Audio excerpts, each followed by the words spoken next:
Can I particularly welcome members of the great Bristol public? Of course, it's good to see you're so interested in the planning applications we have.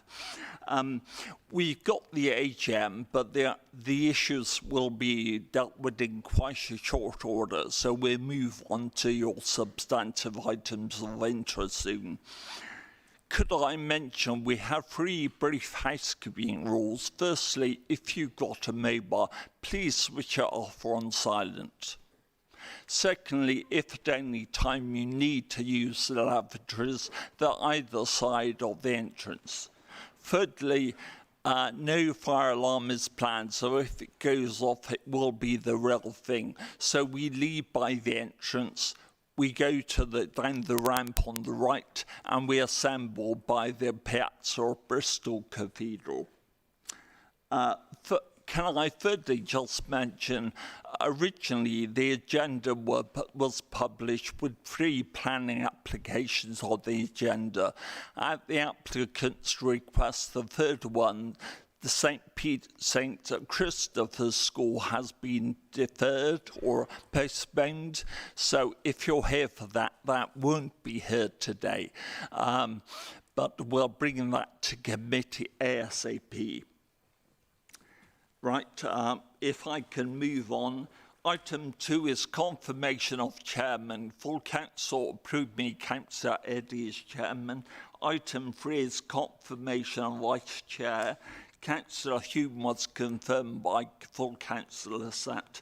Membership of the committee. Item 4. There are 2 brief clerical errors here. Councillor Varney stays on in place of Councillor Classic. Also, Councillor Hussain stays on in place of Councillor Pearce, who I understand will be the Labour group's named substitute if we require one. So hopefully that's clear. My apologies, I only discovered the error when I wrote to a member saying we'd miss him and was told he wasn't leaving yet. Could I also welcome Councillor Jackson? Chris, it's great to see you here on a more permanent basis. Obviously, you've subbed before from DTB. As you will have observed, we do things rather differently on the 18th, but there we are. And by the way, you will be reassured there is a standing rule that officers give verbal summaries of no more than 5 minutes.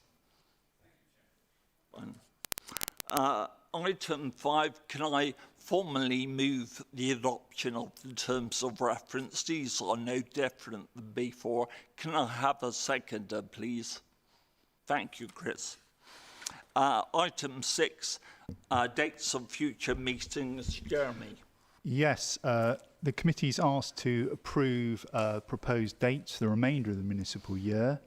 There is one suggested change to the dates that you've got set out in your agenda, and that is the 28th of June 2023, which is currently scheduled to be held at 6 o'clock on the 5th of July. There is actually a special Prague meeting to discuss Stoke Lodge that's being held at 2 o'clock on that day, and it is proposed, if the committee agree to it, to move the date to that date to 6 o'clock on the 5th of July to avoid any clash with the meeting, the Prague meeting being held on the 28th of June. Otherwise, all the dates are proposed as set out there in the agenda papers. So can I, Chris? Thank you, Chair. Yeah, I sit on Pro and I can't see, at the moment, I can't make the 5th of July one, but I can't see a problem. You were very noble. I wrote to you, of course, and Councillor Varney. Both of you actually said you would be willing to endure, well, both. But the reality is, we require a certain time to set up here between the two, and before there's a high likelihood, having spoken to the chairman of Prow and various other key people, it could go on to 6, so we'd have very little time. and I wouldn't like to start our formal meeting late, of course. Okay, Chair. So can I formally move those approved dates, please? Is there a seconder? Andrew, thanks. 7, apologies for absence. There aren't anyone missing, so that's good. 8, declarations of interest. Does anyone have a declaration of interest? No. Minutes of the previous meeting have been circulated. Can I formally move those as true and accurate? Do I have a second? Philippa, thank you. So we approve those. Action sheet 10. The primary issue is the Wyvale appeal. I'm not certain Peter has much to say, but do you want to? Very little to add, but as soon as I have some information, I will share it with you. Andrew? Yeah, thank you very much, Peter. I just wanted to stress the urgency of getting some sort of resolution, because in the meanwhile, the developers have put in an application for another development on the site while these 4 enforcement notices remain outstanding, and local people understandably getting quite frustrated by the lack of action. So if we could have an update as soon as possible, that would be greatly appreciated. Thank you. Could I move then to appeals item 11? Peter? Thank you, Chair. Here to respond to questions as normal on any appeals. The only question I have is item 43, Rington Crescent in my ward. The appeal was dismissed, but partial costs were awarded against us. I understand, having spoken to you, you don't have details to hand, but could you look into that and come back to me, please? Yes, will do, Chair. Thank you. 12, enforcement, which only lists 1 enforcement notice. Any questions? No. In that case, we move on to public forum. Now, it is the procedure here, certainly the convention, that we take public forum. Sorry, Tom. Thank you, Chair. Just on the last item, were we going to get a written update on enforcement, which was carried over from the last DCA?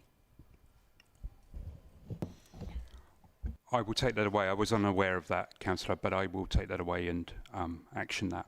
Just to help Peter, Gary Collins, before he left, was hoping to give what you're asking for, which was a comparative enforcement record, comparing us with other local authorities, and the information wasn't available before he left, so we also took Councillor Hance's request that it ought to be not a verbal report, but actually a written report. So certainly Peter will follow that up, and in due course will circulate that and also let B have it. So as I say, we move on to public forum. Now the convention here is that we take public forum pertaining to individual planning applications in order. So the first one is the Vassal Center. Can I make it clear that we received a large number, both for the Vassal Center and Broadwalk, and also the application, which is no longer here. Obviously, we're unable to accommodate everyone, but everyone who submitted statements have been circulated electronically to members.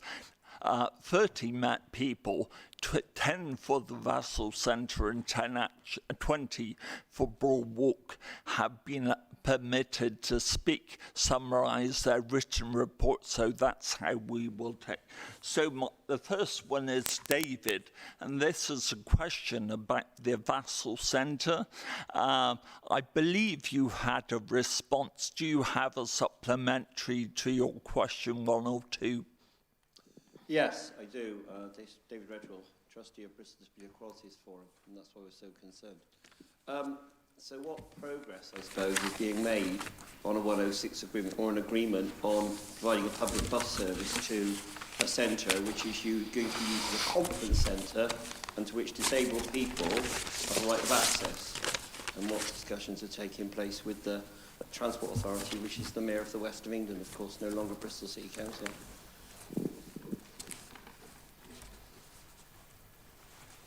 Thank you, Chair. The response will come, I think, within the presentation on the Vassal Center and the subsequent questions.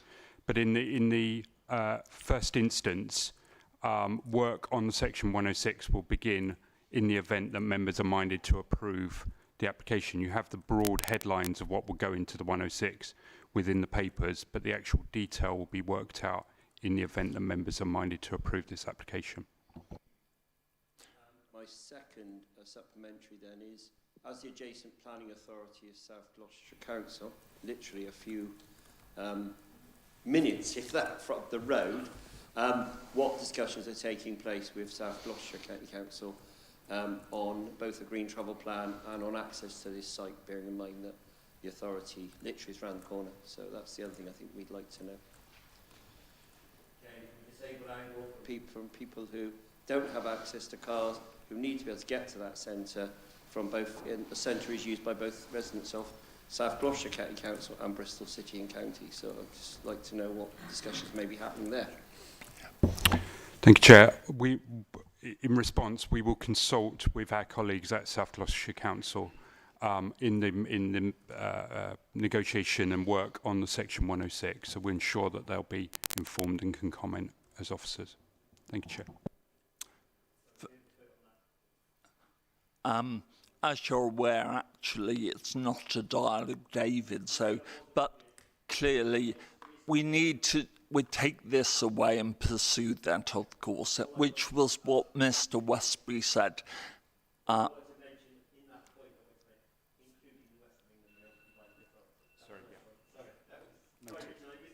Yep, that's fine. Thank you. Can we move to public statements on the Vassal Center? When I call your name, could you come to the central mic? It's already switched on, please, so you don't need to do anything. I'd recommend you keep about probably 4-6 inches behind it and speak to it. If you could try to limit your contribution to summarising your statement in 1 minute, that would be helpful. I'm only permitted by standing orders maximum of 30 minutes for all people to speak. So if you seek to overdo that, you're actually denying someone else the right to speak. So the first person is Eleanor Cross.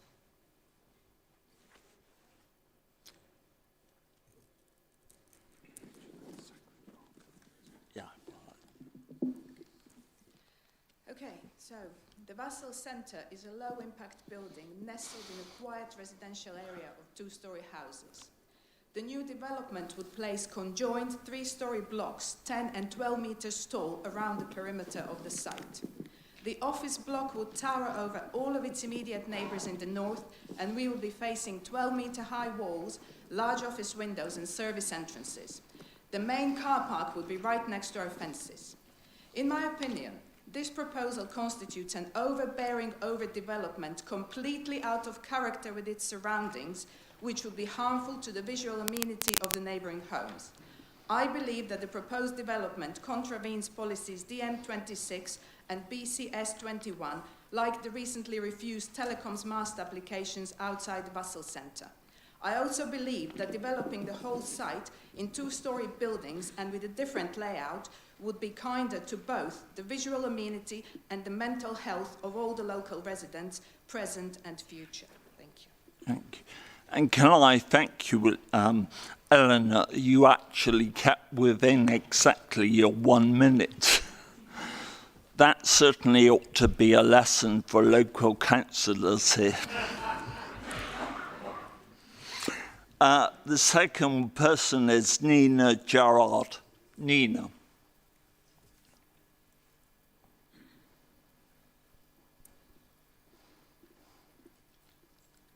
I'd like to thank the Council for conducting a site survey. My home is on the north boundary of the Vassal Center and would be one of the worst affected by 10 to 12 metre tall, 56 metre wide, 3-storey blocks built on higher ground. Blocking of sunlight for much of the year, especially in the winter, constant overlooking and invasion of privacy for me and my neighbours. The Sun Study Plan says the proposals do not prohibit the surrounding gardens from receiving at least 2 hours of direct sunlight on the 21st of March.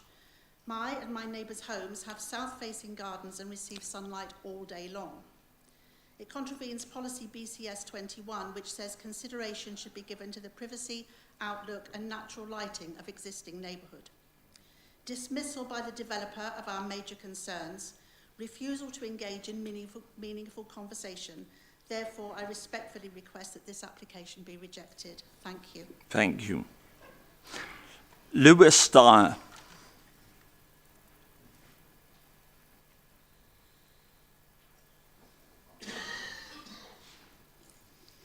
On behalf of our residents group, I'd like to thank the councillors who attended the site visit, and particularly for coming to view concerns from the aspect of one of our residents' gardens.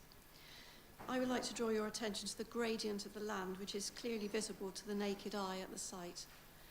The report focuses solely on windowless side elevations of 2-storey homes and completely omits all south-facing living accommodation who will experience the effects of overbearing, overlooking, overshadowing and loss of natural light exacerbated by the significant gradient. I would welcome meaningful dialogue and compromise from Bristol Charities, who from the outset have been immutably fixed on a central courtyard concept, placing their 10 and 12 metre buildings around the perimeter of the higher site where they will cause the most, instead of the least, detrimental impact on existing residential community. I respectfully ask that this application be rejected. Thank you. Thank you. Karen Francis.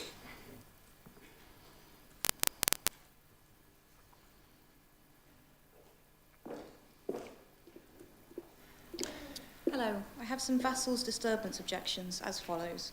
The passage into Willowbed Close from Vassal's site would cause increased foot traffic with associated nuisance through a currently low transit residential area. This is a private boundary and should remain as such. The latest opening hours of operation, both for deliveries and office hours, are a concern and seem excessive. These need to be reconsidered to reduce the risk of noise disturbance, given the local area is primarily residential. Building works on Saturday should not be permitted to prevent disturbance. Anticipated traffic movement on the northern border would be higher, and this would increase noise disturbance. Anticipated lighting of the car park, likely security lighting, and light from residential and commercial buildings would be intrusive to neighbours. Request to deny this application in its current state and consider the 89 objections for amendments.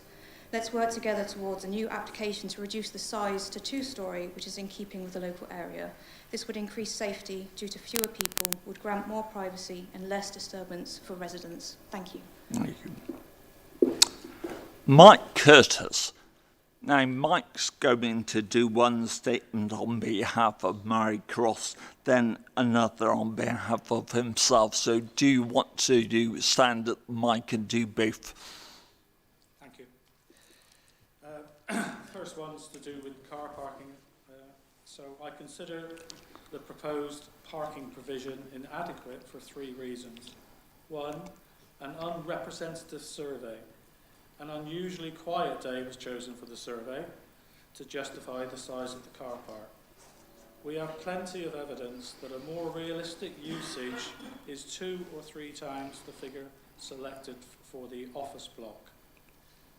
2, there is no bus service. A key pillar of the transport plan was a bus service which has since been cancelled, with the nearest stop now over half a kilometre away. 3, a reduction in accessible parking spaces from 18 to 11 at a centre that prides itself on being fully inclusive. In conclusion, a 5-fold increase in the indoor floor space, accommodated by a 55% reduction in parking provision, would result in the parking burden being passed onto neighbouring streets exacerbating the current parking issues caused by visitors to the Oldbury Court Park. Thank you.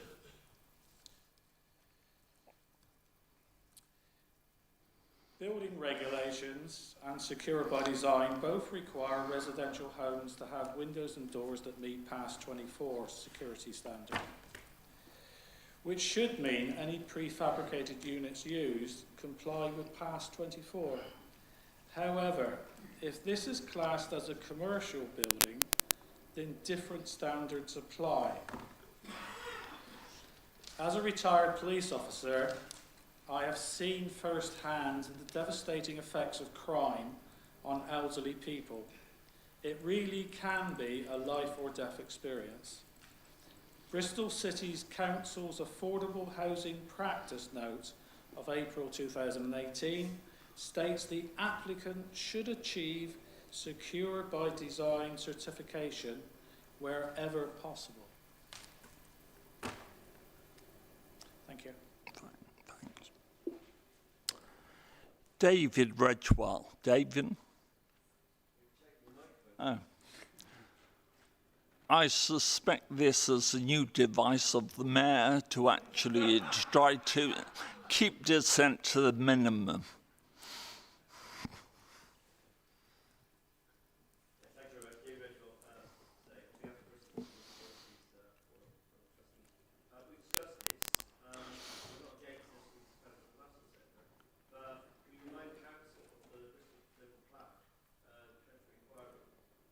Very clear that there would be clear public transport links to such developments. That also was then reiterated at a local plan inquiry. It was then carried into the joint local transport plan, and then of course Bristol City Council withdrew public funding to the Western England Mayoral Combined Authority, which resulted in the biggest set of bus service cuts outside Stoke-on-Trent. And disabled people, if they're to use these facilities, and it's supposed to be being built for disabled people, it's run by disabled people now, need to have access. You don't have access to a private car. Taxis are very expensive.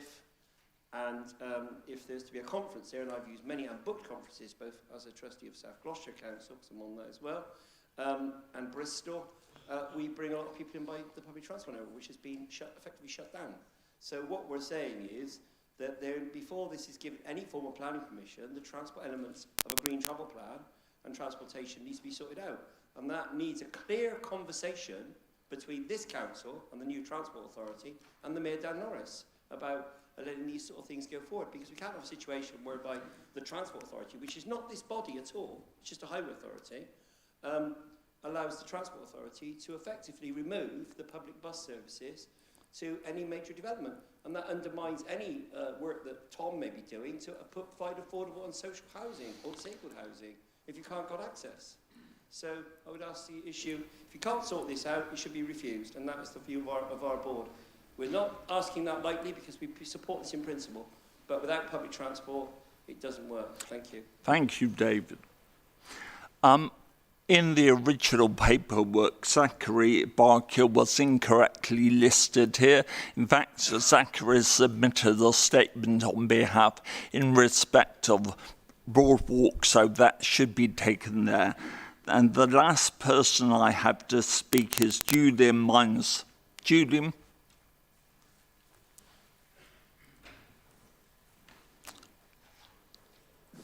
Afternoon. I'm from Bristol Charities, the applicant, and I think with the time I've got available, I think the best thing I can do is try and put the whole development into a context of a charity bringing forward such a scheme. We have an exciting vision for the scheme for multi-generational and intersectoral work and living for all ages and all abilities on site, and to see the site as having potentially a transformational effect on the local neighbourhood, as well as being to some extent enhancing and redeveloping the site as a centre of excellence for the voluntary sector in providing affordable work and office and meeting space. And what the scheme does is it brings a development to a building that is incredibly inefficient in terms of its environmental performance. It develops a brownfield site and allows us to develop a whole range of community services and spaces that just do not exist at the moment. There's a lot of misunderstanding about what does and doesn't happen on site, and at the moment it's very much a workspace and embedded within the scheme and with the vision. I'm sorry, Julian, I'll have to stop you there, but thank you very much. Can I thank everyone who contributed to that? I must say, the neighbours and the Bristol charities were a model of brevity, actually, and a lesson to a lot of us, so well done for your self-control. Can I now move to the determination and the case officer? Conrad, over to you. If you could verbally summarise your report in the usual 5 minutes, please. Thank you, Chair. So I'll start with the description. Basically, it's the Vassal Center, Gill Avenue, Fishponds. The proposal is the demolition of the existing buildings and the redevelopment of the centre, which will include C2 residential facilities, 40 units for the elderly and 5 specialist units for adults with learning disabilities. Reprovision of the office space and also provision of meeting spaces for the principal use of the local community. It's also going to provide some F2B uses, which include a nursery, a creche or day centre, or Class E non-residential training, employability and education centre. So this would be in part of the development, which would be open-ended depending on the final user. It'll also provide a CAF, and it'll be landscaped with associated car parking. So we've got the site there situated on Gill Avenue. The red line is phase 1, which we're concerned with, so it's approximately half of the site. To the right of it in the blue is phase 2. I believe that's earmarked for mainly social housing, but we're only considering phase 1 in this part of the application. So here's the current site entrance on Gill Avenue. As you can see, it's single-storey, relatively low-key, setback with parking in front. You can see going along Gill Avenue looking west, you've got the 2-storey dwellings on one side and the Vassal Center on the left. And then we've got Vassal Road looking north. The side of that dwelling there is one on Little Hayes. There's also an entrance there for the car park from the side. And you've got the northern boundary between Little Hayes and Willowbed Close. So some of the residents who spoke reside in those dwellings on the left-hand side, and you've got the existing buildings on the right. It's a site plan of the existing, and then we've got existing layout. And here's the proposed layout. So the reason it's at committee is due to the number of objections. Something like 91 objections have been received. To summarise them, we've got concerns of overlooking, height of 3-storey buildings, not keeping in with the street scene, issues of parking and transport public services, and concerns of the loss of community facilities. So that's the layout of the site. The gateway building has the specialist accommodation. It's all over 3 stories. The hub would be the reprovision of the office. Also, the gateway has the community uses, and we've got a public courtyard in the middle, which is accessible to the general public, with a private courtyard for the elderly C2 housing on the left-hand side. We've got kind of a layout there of the ground floor. You can see the community spaces are being reprovided. So that's the reprovision of the office use, and you've got a site plan there. So this is the elevations that are proposed, and then you've got the site from Gill Avenue there, and you've got the sort of main entrance there that makes it legible with the sign. So going on to the concerns that are being raised in the objections, one of them is the issue of sort of overlooking, mainly overshadowing, loss of light to the residents to the north. The agent has commissioned a BRE study that shows on the key date, 21st of March, there is at least 2 hours of sunlight in the concerned gardens. As you can see, the shadowing on the top right, most of the shadowing would be just along the boundary. It wouldn't shadow out the whole garden, but it's considered acceptable. There will be some impact, but on balance, it's considered okay.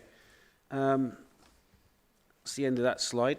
So, obviously, concerns have been raised about the bus service. You know, obviously, a travel plan will be conditioned, and you know, within sort of 5 minutes, you've got access to the Fishponds Road and many local services. So, it's considered the site is in a sustainable location, despite the loss of some of the more local bus services. So, just to summarise, the redevelopment of the Vassal Center, it provides an opportunity to retain and improve on the services at the current centre to better serve the community.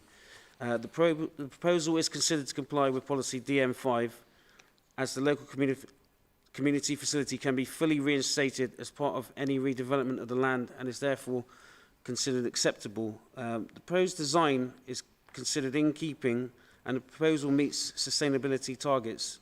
The proposed development will provide C2 specialist and elderly care units that are identified as needed in the area and provide a means of offering support to the wider community.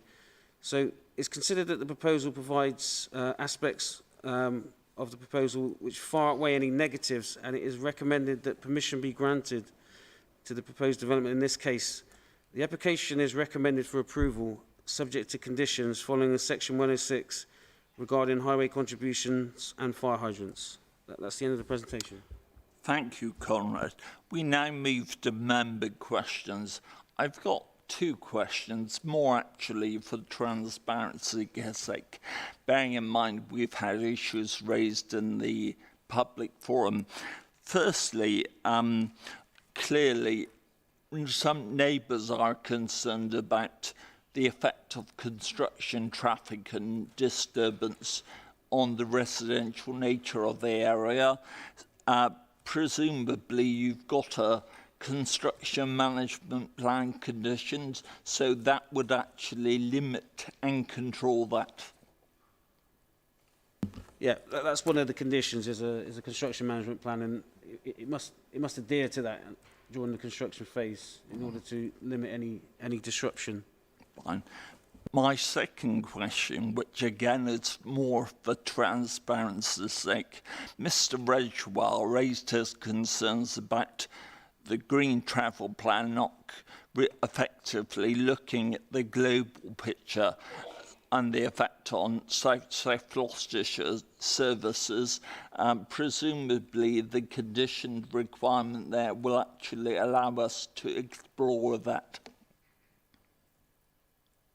Yeah, I mean, we've conditioned the travel plan, which obviously we can see what is submitted, but obviously for TDM to discharge it, they may need to look into the effect on, you know, the bus provision. I'm not sure how much they can go into that, but the 106 also includes financial contributions, and it's something that, as Peter said, we could look to liaise with South Gloss if needed.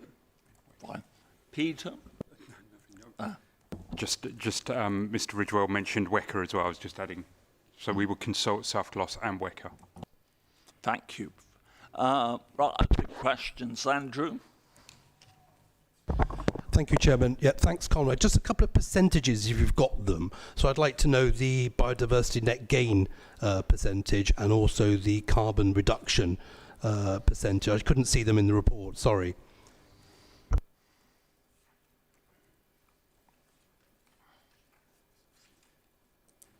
Yeah, so I'm just getting to the actual figures. There is a positive net gain over the current site. I mean, obviously, in terms of what there is currently, is a lot of hard standing. There is some grass and some trees, but there's some hedging as well. But there isn't a massive amount of existing biodiversity. They've calculated the net gain given the proposed planting and obviously the landscaping around sort of the perimeter of the site and also the sort of public open space.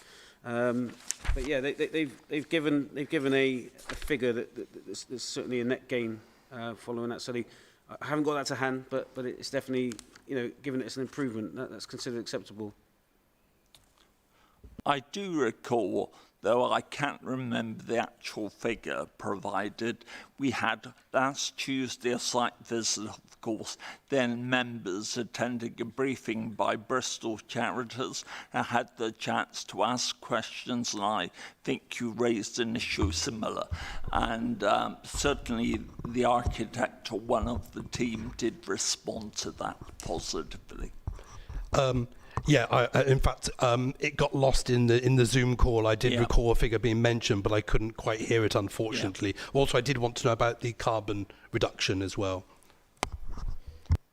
Yeah, so in terms of carbon reduction, it meets policy standards with a 20% saving. So it includes, I believe, solar panels and sustainable heating, also sort of energy saving measures. It's all in the sustainability statement, but it's the 20% target that's been met. Tom. Thank you. Just a couple of questions.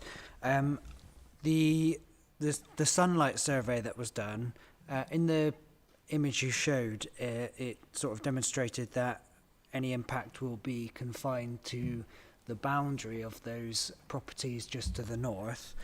But I had a question about what the impact of overlooking is from that particular block on those houses. And my other question was about the security standards that were mentioned in public forum. Obviously, the use class has different security standards, but I just wondered what the security features would be in this if they're not secure by design. Yeah, so starting with the overlooking, particularly to the north of the site, so the nearest place would be Willowbed Close. From the proposed buildings, the distance is from window to window would be around 30 metres. And over 10 metres to the actual garden boundary, because the buildings would be set back from the existing position.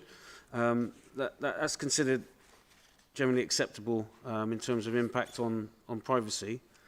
So in terms of security, I'm not sure about the actual building regs and how that affects the difference in the class of building. However, the site will be floodlit. We're going to consider a sort of a lighting plan, but then also I think the main parts of the site which would be concerned with security would probably be the public open space. So we've got some passive surveillance from the staff office in the specialist accommodation. They're on site 24/7, combined with lighting, and also obviously this would link into phase 2. They're looking to, when they bring the residential units in, to overlook passively the open space. But that's what we've got so far in terms of site security.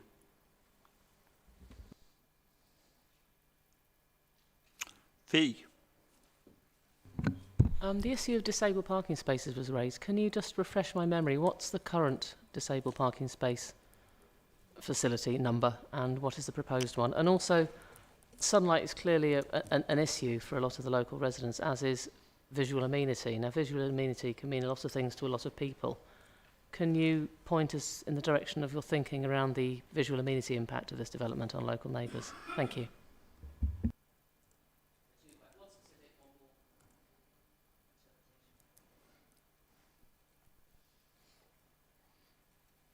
Yeah, so to start with the parking, I'm looking at the notes from TDM. It's probably in there, but I can't recall. It's in here, yeah. So there's three at the Gateway building. There's a total number of just general spaces of 49. So 49 in total. And I'm trying to work out the exact number of disabled bays on the site overall.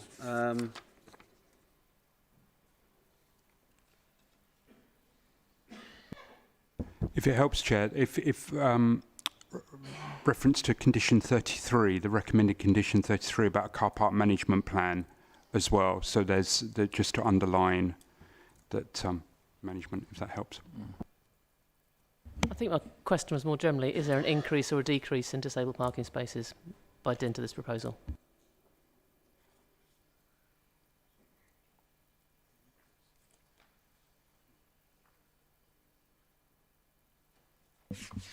I think there's an increase, but I can't be.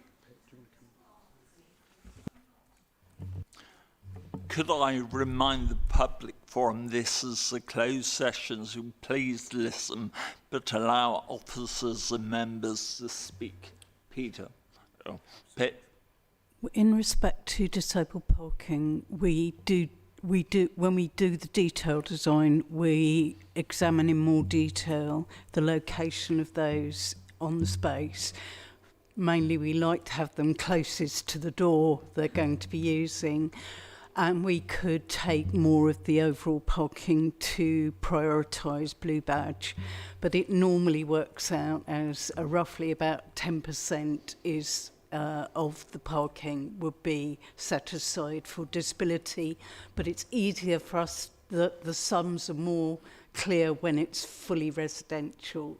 When it's mixed use, we tend to look at what they're offering, agree that's acceptable, but leave it open for us to amend those in the detailed design conditions. So it's currently open, you're saying, the number of disabled spaces there. Is this something we could attempt to condition in some way, Peter?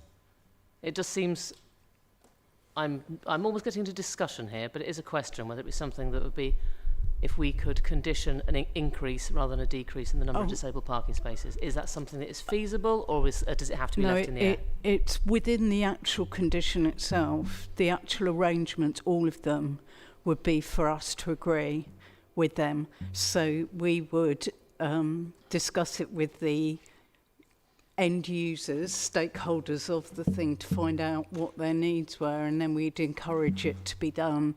But we could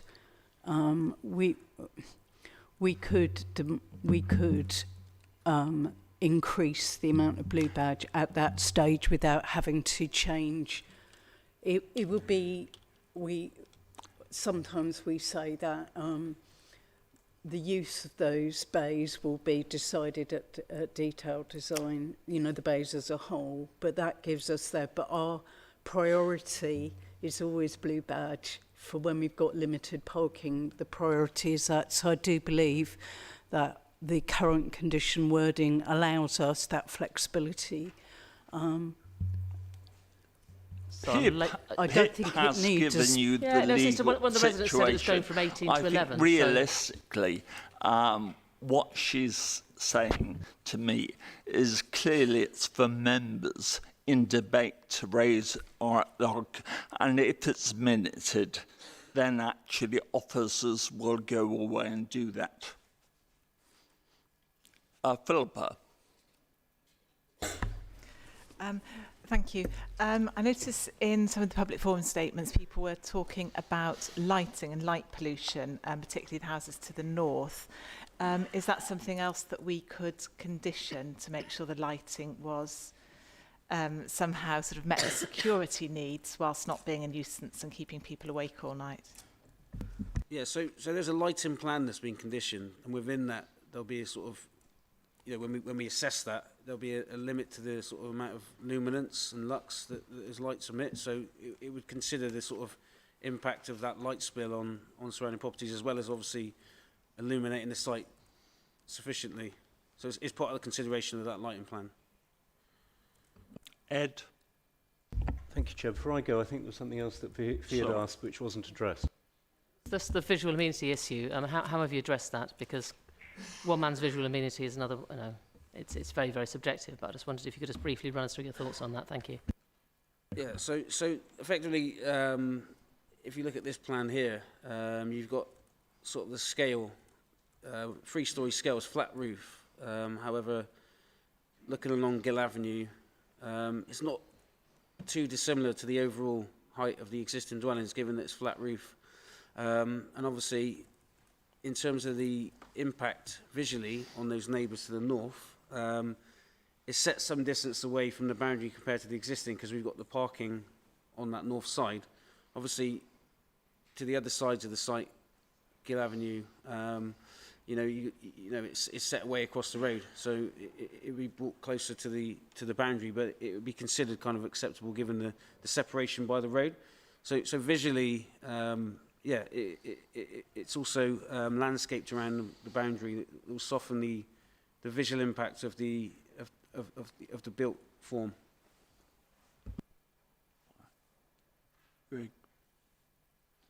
I believe Councillor Powden said being responsible, but I'll expect a metaphorical punch from you later, Councillor Hants, for not following up on the second part of the question. Indeed. Chris. Thank you, Chair. I did mention it at the visit. The Gill Avenue looking west, at the moment there's quite a reasonable height of trees at the front. And then I noticed on the plan that the fencing in front of them houses is going to be much lower. It's on that one. That plan, I think, is the next one down. That's it. So now the fence is going to be much lower, and just the odd trees. I'm wondering if that could be addressed, as I asked on the day, because that really does open it out and brings it more into the road. So I was just wondering if there could be any change to the plans for that, please. Well, we've got a landscaping buffer that's kind of proposed to enclose the site to the south and the west. Obviously, that as you can see here, this is indicative, but you've got a significant amount of tree planting there. I'm aware that obviously the wall and the railing would be higher than that current fence, but that kind of creates a sort of openness to the existing road, and there's kind of points where you'll be able to kind of view in and let it integrate with the pavement. But yeah, the point of the landscaping plan when it comes in would be to create sort of a decent green buffer, which would be different heights, because obviously different trees. It's not just going to be low; there'll be planting there, but most of the tree planting will be kind of within that in that buffer area between the pavement and the blocks. Okay, thank you for that. And just on what you said about encourage, I didn't like that with the disabled spaces. I've been to planning things before when we've left it to officers to encourage people to do stuff when there's no condition on it. So I'd like Fee's idea of us put a condition on it, the amount of disabled spaces, if that's possible. Please. I think that's a comment really for the debate, but I accept your point.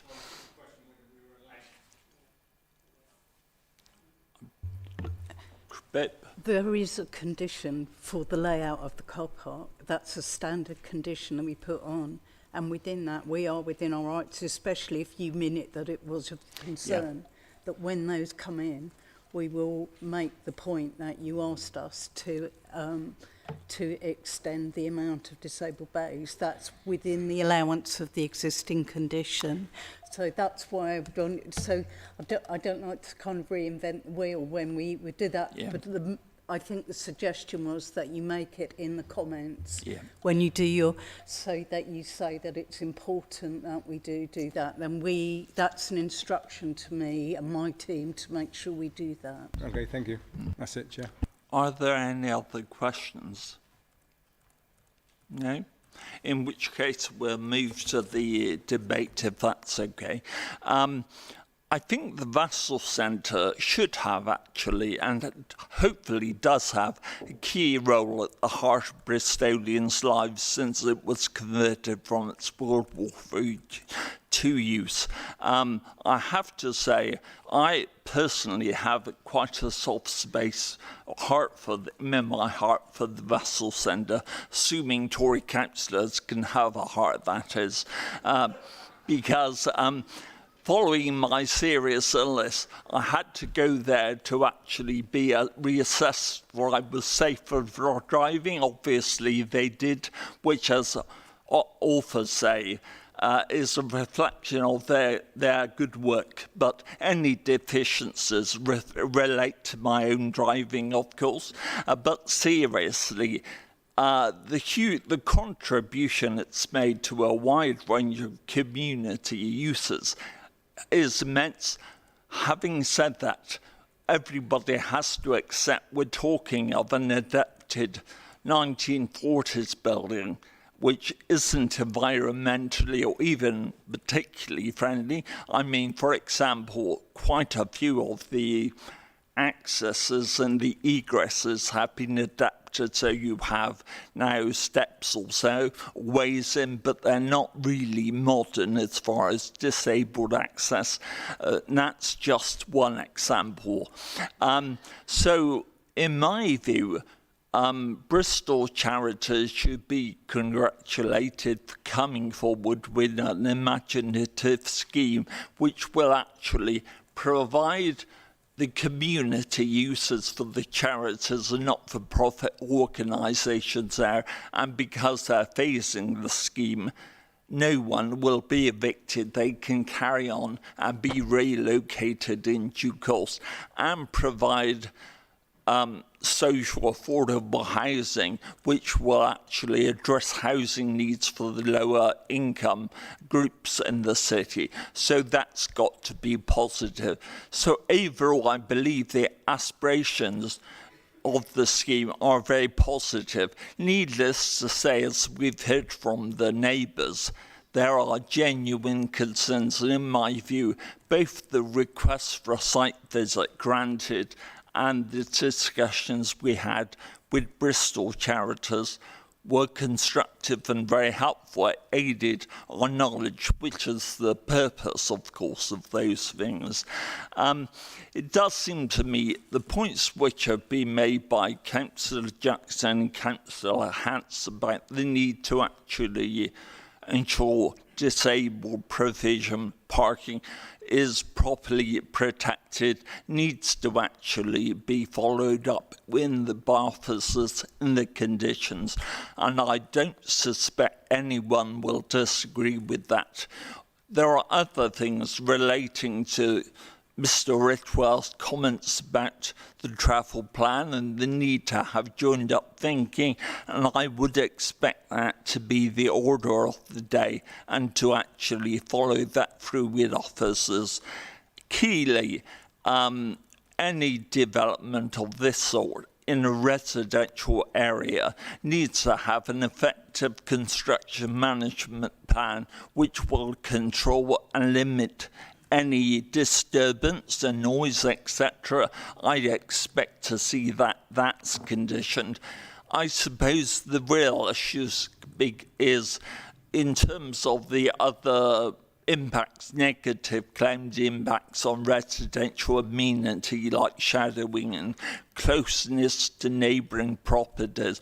Do they breach our actual policies or standards? We have heard, and we saw last week actually, and I would agree that although in some cases they're coming close, they do respect that. And I'm reassured that the impact, for example, of any shadowing will be exceedingly minor. We saw light shadowing schemes on the worst day of the year, and that to me was more reassuring. So overall, I think this is a scheme which demands support, and I hope the committee will do so. But clearly the conditions, strengthened, I hope, by members' views, need to actually be followed through to ensure the community is safeguarded. Tom? Thank you, Chair. I don't know what was in my lunch, but I find myself agreeing with you on almost everything you said there. I would recommend you sit down afterwards, Tom, in a cold, dark room. Yes, there's a lot to like about this application. I appreciate the concerns around the overshadowing, and I do think we have to recognise that, you know, there will always be some impact of construction, and this application has some fantastic positives in that you've mentioned, and those, for me, far outweigh the limited impact of it, so I'll be voting for. Andrew. Thank you, Chairman. Thank you, Conrad, for the report, and also thank you to members of the Republic who came here today to speak. And I must say I do have a great deal of sympathy for some of the near neighbours and their concerns. When you live in a community for a long period of time, you know, change and big change is often difficult to accept. But I do think that a 3-storey development in an urban context is not unacceptable. I think some local communities would love the opportunity of having just a 3-storey development in their neighbourhood. So, you know, I think there are issues, of course, that have been mentioned. There are concerns, but I do agree with others that the benefits do far outweigh any drawbacks. You know, it is a brownfield site. It is a sustainable location. It is replacing outdated buildings. It's improving community facilities. It's providing much needed specialist and elderly accommodation. It's a sustainable development. I'm not quite sure exactly what the biodiversity net gain is, but I believe it's going to be an improvement, so that's good. And of course, a carbon reduction as well. So, yeah, I think I will be supporting this development. I think in many ways, it's an exemplary development, to be honest. Thank you very much. Fee. Yes, and along with yourself and a couple of other people, I was one of the people that visited the site.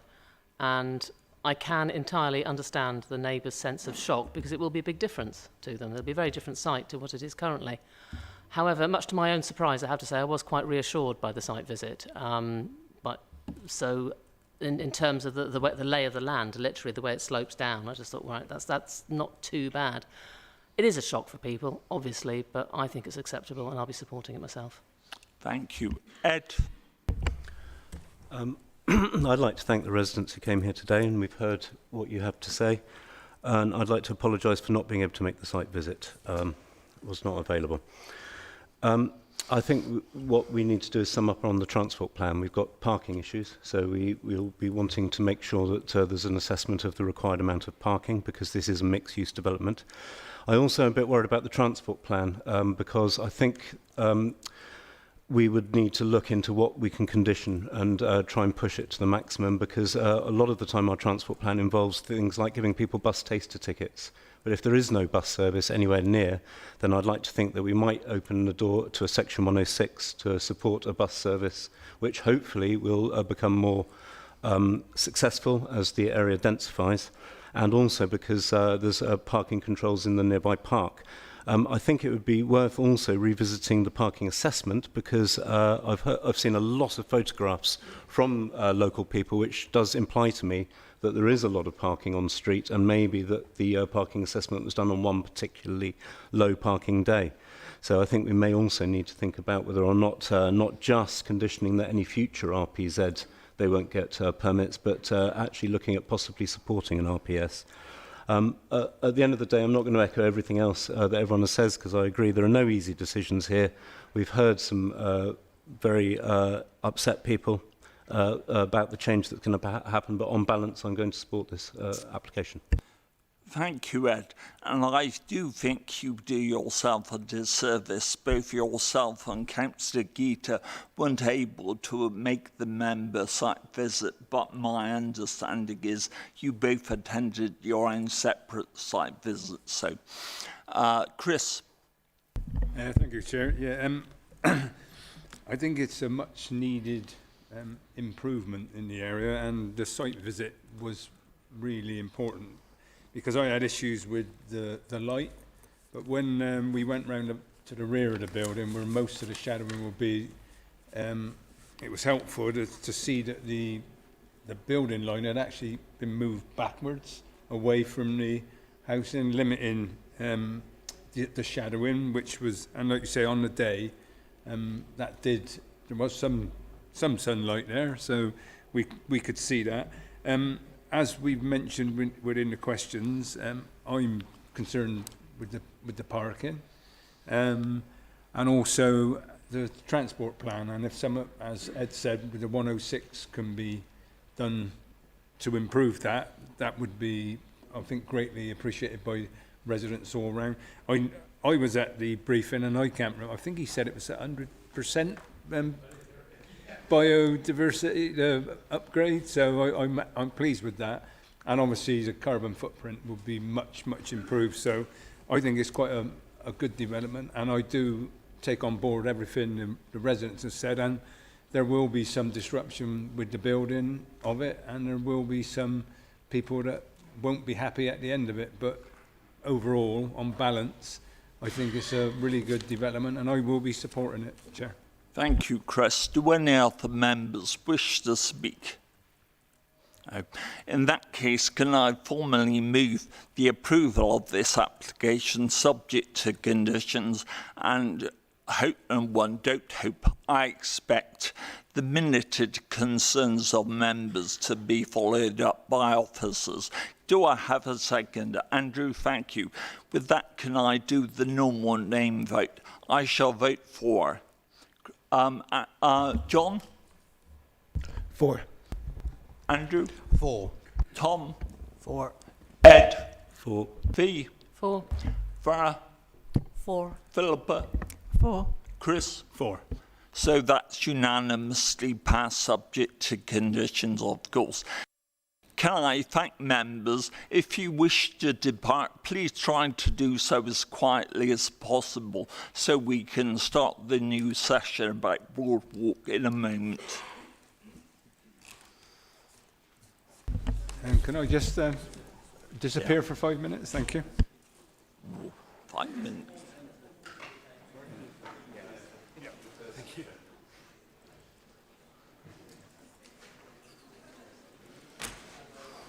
I was pretty much on the nail. Do you, just on that issue of water, do you, I don't think it's provided because there is a facility. Don't think there's, I mean, okay, possibly if I'm speaking, but even for the zoo one last time, I didn't think it was necessary. The point if is you're that worried. I'm not worried about it because there's water next Yeah, door. right. I think I could I order a case of claret? Well, yeah, that's fine. I do remember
I call you back to order, please?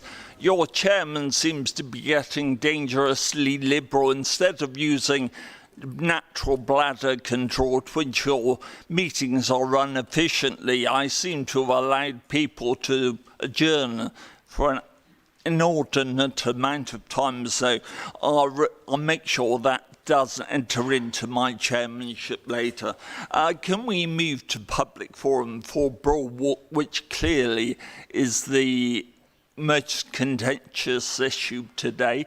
Could I say, I'm not sure all the public, Gary, were here when we started, so the order is I call people by name to summarise their statements in no more than 1 minute. We have read every statement received at the mic in the centre, which is turned on, so when you approach, don't worry about switching it. Just speak, stand about 4 or 6 inches behind. What I would remind members is this is actually an app-owned application. So issues such as building design, landscaping, all the height, etc., are not germane factors. Those will be considered at the reserved in the full planning stage later.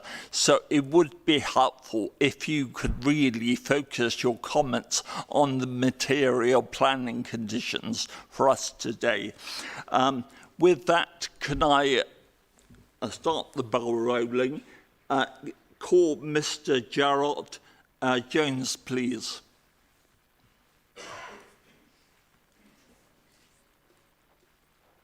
Thank you. Broadwalk Shopping Centre is recognised by all concerned as being desperately in need of regeneration. The site has a housing-led allocation in the emerging local plan and extant permission for 420 homes. This proposed £200 million investment will deliver comprehensive redevelopment with up to 850 much-needed homes, including at least 80 affordable, 480 metres of active retail and leisure frontage, more than the existing centre, a community hub including the relocated Knoll Library, cafe, creche, potential overflow NHS facilities and a neighbourhood cinema.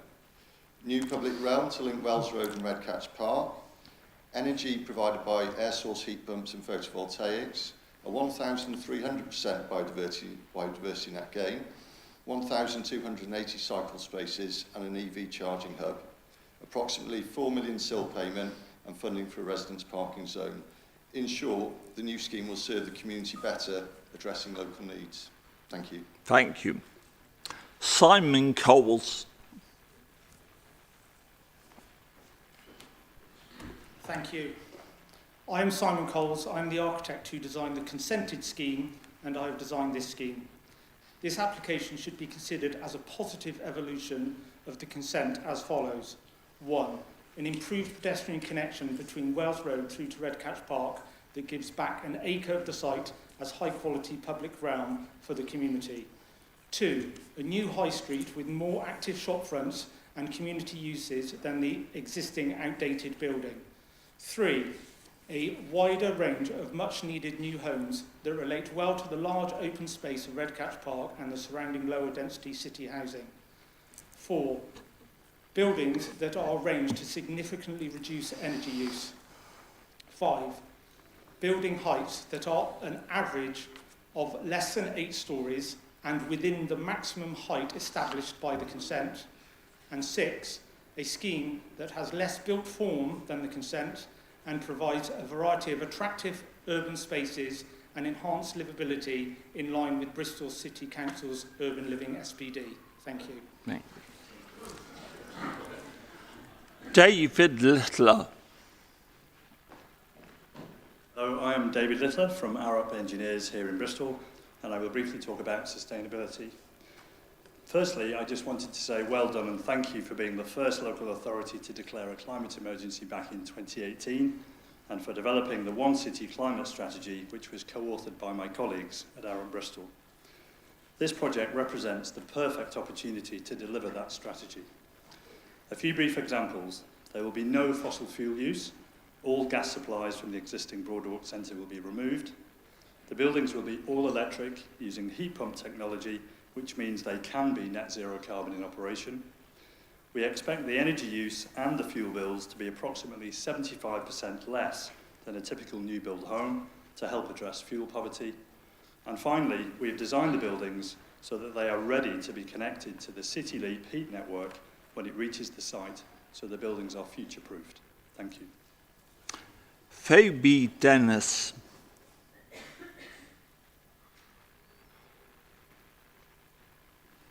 Thank you. Good afternoon. I'm Phoebe Dennis, Senior Social Value Consultant at Social Value Portal. So I'll be talking about the social value strategy for the scheme. So we've designed the social value strategy in alignment with the Bristol City Council TOMS measurement framework, which is the measurement framework that Bristol City Council currently use to embed social value across their procurement activities. So the social value strategy for this scheme is directly aligning to the Council's social value ambitions. The Bristol City Council TOMS allows us to actually quantify the social value that's going to be unlocked through the scheme in financial terms. So we've identified that over 3 years of construction and 10 years of sustainable occupation and management, over £150 million of social value can be unlocked for the local community. £150 million of social value actually represents activities and interventions that have been identified as directly relevant to the needs of the local community through discussions with local stakeholders such as Redcatch Community Garden, as well as extensive desktop research and review. Thank you. Miss Ellis Thomas. Hello, I am here to speak on behalf of the Friends of Redcatch Park. This development is unprecedented in Bristol. No other development of this magnitude has ever taken place on the border of a park. We do not feel that the potential effect of this is being fully recognised and appreciated. The development will share a border with the park and will become the garden of the park. Imagine an extra 2,000 people having direct and immediate access to your local park daily. Of course, it will have an effect. And if that potential effect is not mitigated by upgrading the current facilities, then the effect will only be negative. Although the development will generate £4 million in SIL contribution, the reality is that a maximum amount of SIL money we can expect to come from that development to the whole of Knowle, not just the park, will be around £100,000. And to give you an idea of context, to replace the small roundabout in the playground is £8,700. And for an extra 8 rubbish bins and 4 dog poo bins, it's £20,000. You can see that 100k is not going to go very far. We are therefore asking for a precedent that a plan for essential park improvements be included and budgeted from the strategic SIL deriving from this development. Thank you. Councillor Hopkins.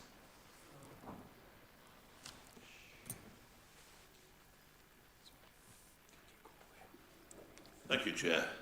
Let's first be clear that the vast majority of people in Knowle recognise the need for regeneration. And there's, though, been something that's been put around that basically, if this plan is rejected today, what will happen is a new one will come forward with loss-making and, we'll all be happy. I'm sorry, but that's not reality. Officers have worked extremely hard with the developers and come to an arrangement and made a recommendation. And the officers have been very clear that this is in line with all council policies. The only thing that would happen if we get a rejection today, or something similar to a rejection, will actually be an expensive trip to the planning inspectorate, a delay and a nasty bill for this council. I would echo the part about the SIL. It was regrettable that we were not allowed to get for the park some 106 payments. We should have had some. It would be very regrettable if Redcatch Park does not participate in a large percentage of this strategic SIL. And although it's not within your power, I would certainly hope that this committee would make that recommendation. And the third thing is that the planned residence parking zone does not cover a wide enough area. We must make certain that there is no overspill from the development into the surrounding area, and that planning, that residence parking zone must be introduced quickly. So thank you very much. I hope that you can comply with that. Thank you. I'm afraid I missed one name, Mr. George Bafu-Dijan.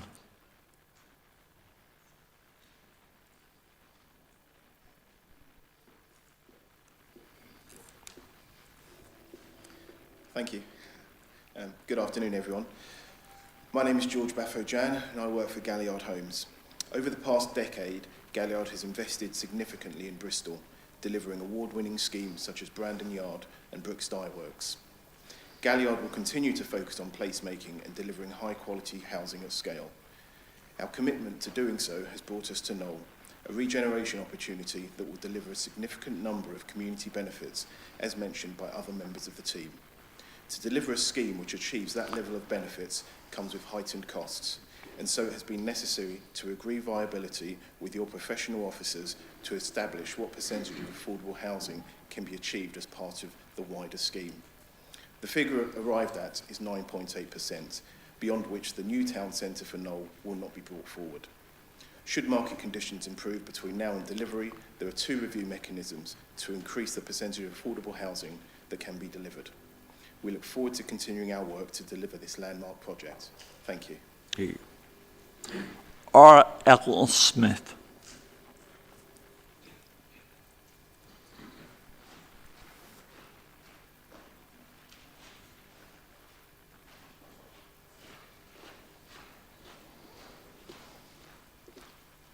Good afternoon, everybody.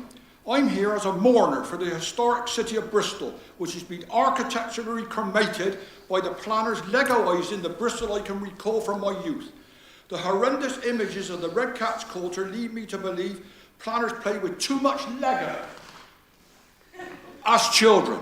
Surely this is a golden opportunity to have a rethink and consider creating modern low-level buildings like the project in Poundbury, Dorset, endorsed by our King. Those opposed might like to note the increase in nail parlours and charity shops, destroying local businesses. I've no doubt that this development, disgracefully supported by some local councillors, will prevail, hammering yet more nails into Bristol's coffin. As a Bristolian, I suggest a new name for Broadwalk, Knowlbury. If the Red Cat's Quarter ever becomes reality, I'll have to accept the council's very own version that the Orwellian dysfunction that 2 + 2 = 5 is correct. Thank you.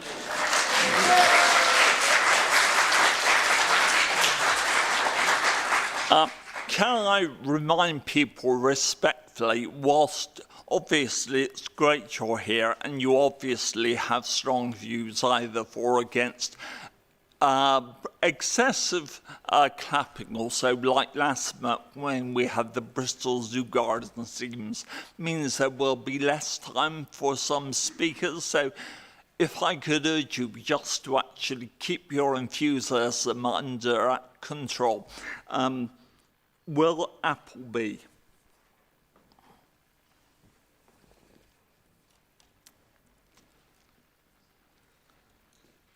Good afternoon.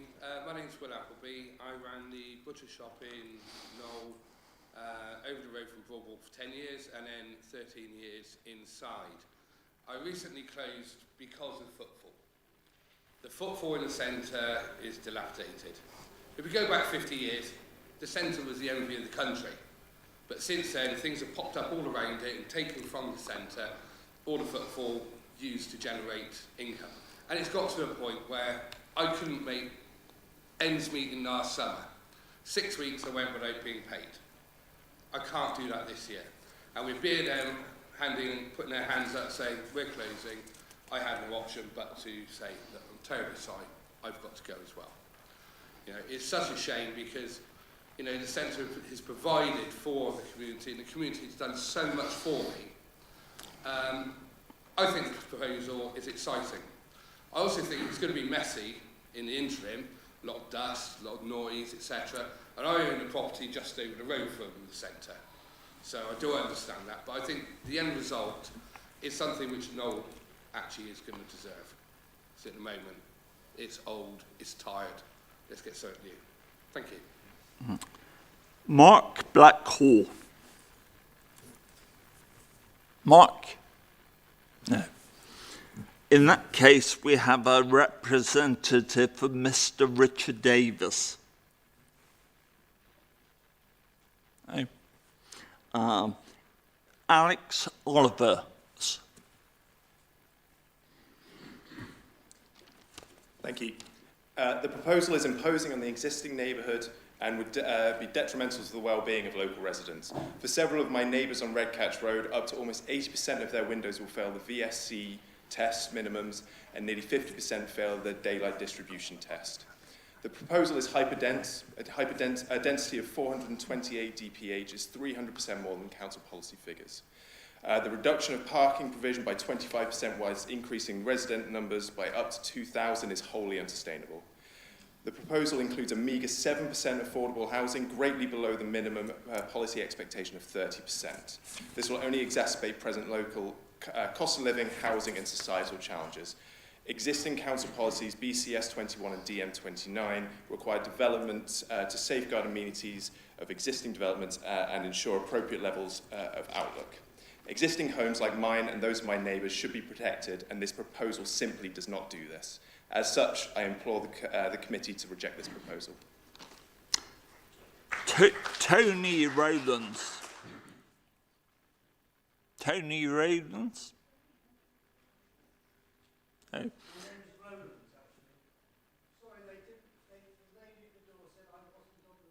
You are, sir. Barmy, I'll take one other person ahead of you while you make your way. Derek Williams on behalf of Jane Britton. Thank you. All right. The development proposal includes only 7% affordable housing, instead of Bristol's 30% target. The proposal is not NPPF compliant. It will come with it an enormous loss of retail and leisure floor space, as well as all the existing office space. It will mean a long-term loss of local employment. Knowles' role as a town centre will be greatly undermined.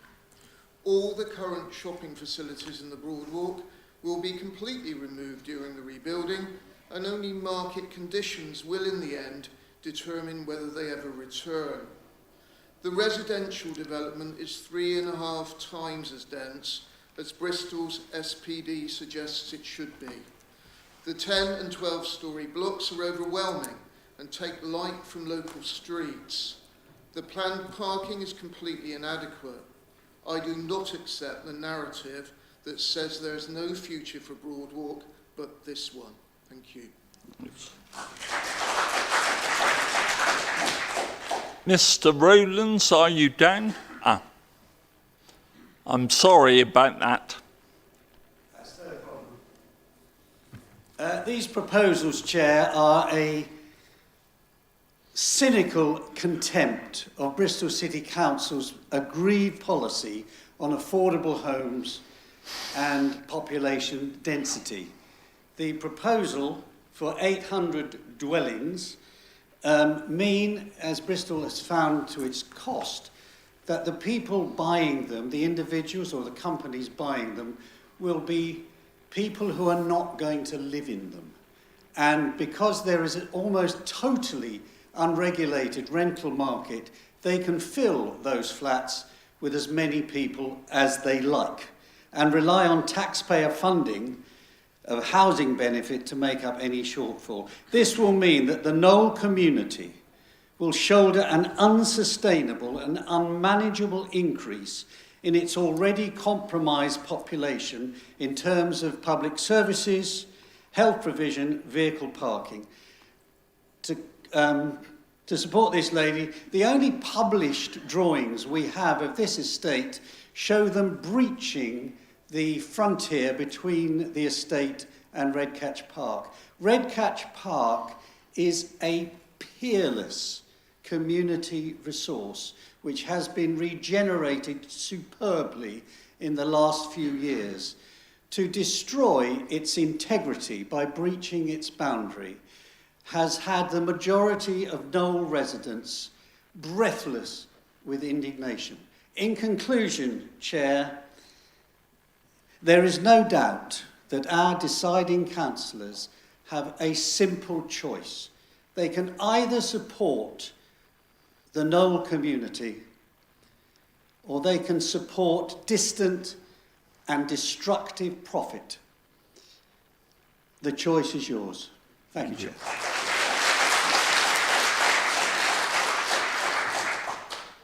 A few minutes ago, I did ask whether we had a representative of Mr. Richard Davis. Is Dr. Navi in the corner? Do you want to speak, sir? Thank you, and good afternoon. So my name is Habib Naqvi. I'm chairman of Knoll Cricket Club, which is situated opposite Broadwalk. We've been there for over 170 years. And for much of that time, shops have been our backdrop. For the last 50 years, those shops have been Broadwalk Shopping Centre. But we have seen an increased decline of the shopping centre over that period, and with it, an increase in antisocial behaviour, particularly within our own premises and our car park. We therefore value and support the proposal for the development, including, and in particular, the leisure and community space, which we believe, alongside the cricket, will provide a fantastic array of community activity for local residents.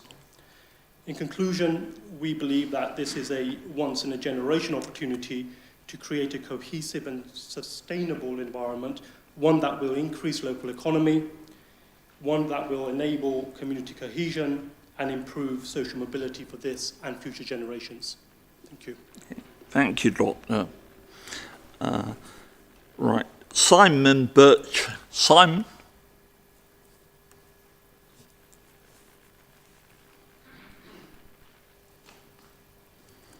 Good afternoon. I'm representing the Bristol Civic Society this afternoon. The Society is normally very supportive of plans for additional housing in the city, and especially in support of more affordable housing. But we simply cannot support the current plans for the redevelopment of the Broadwalk Shopping Centre. In our view, the new proposals are simply unacceptable because they're far too high and totally out of keeping with a predominantly two-storey neighbourhood. They will have an oppressive impact on the neighbouring residents and on Redcatch Park. The development certainly doesn't deliver enough affordable housing, and there is not enough replacement retail floor space. We would urge the committee to have a site visit prior to making any decision. We noticed earlier you'd all been to see the Vassal Center. How much more important to go and see this particular development. And of course, ideally, we'd like you to refuse it this afternoon. If not, please go and see it.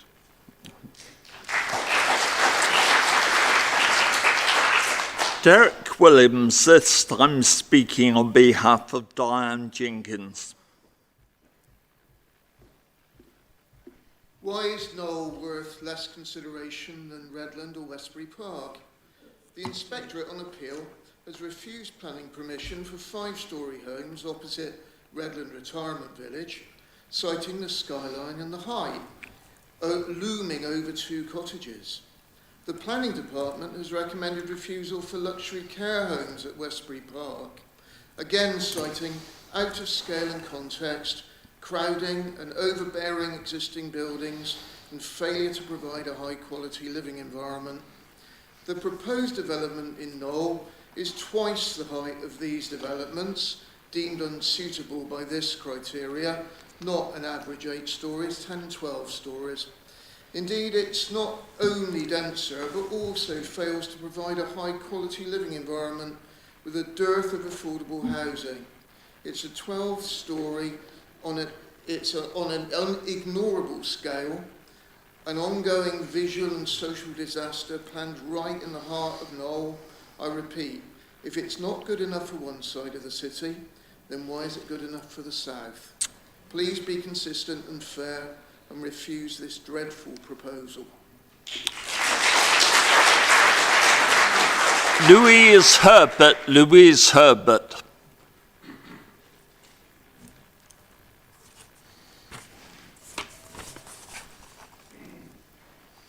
Hi, I'm speaking on behalf of Knoll Neighbourhood Planning Group and presenting the Knoll Deserves Better petition signed by 1,331 individuals.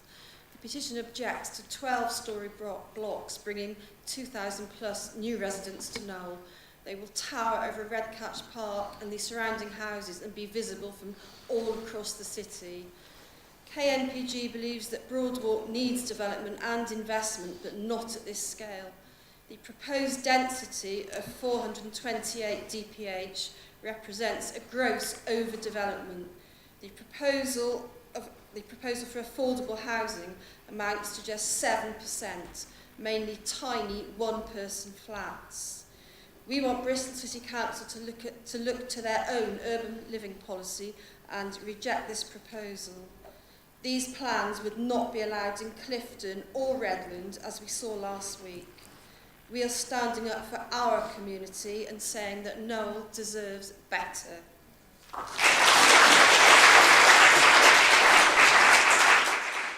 Helen Evans. Helen Evans.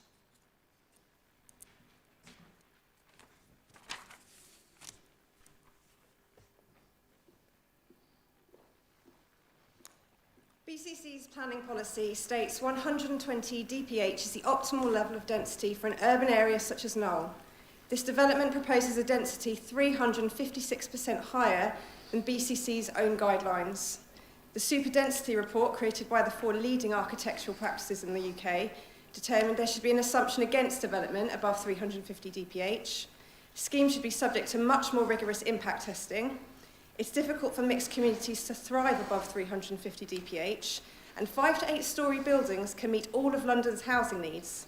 If 8 storeys and densities below 350 are recommended for inner city London, why are we trying to create a hyperdense development in Knoll? And does the scheme really mitigate the placemaking and community building problems it will create?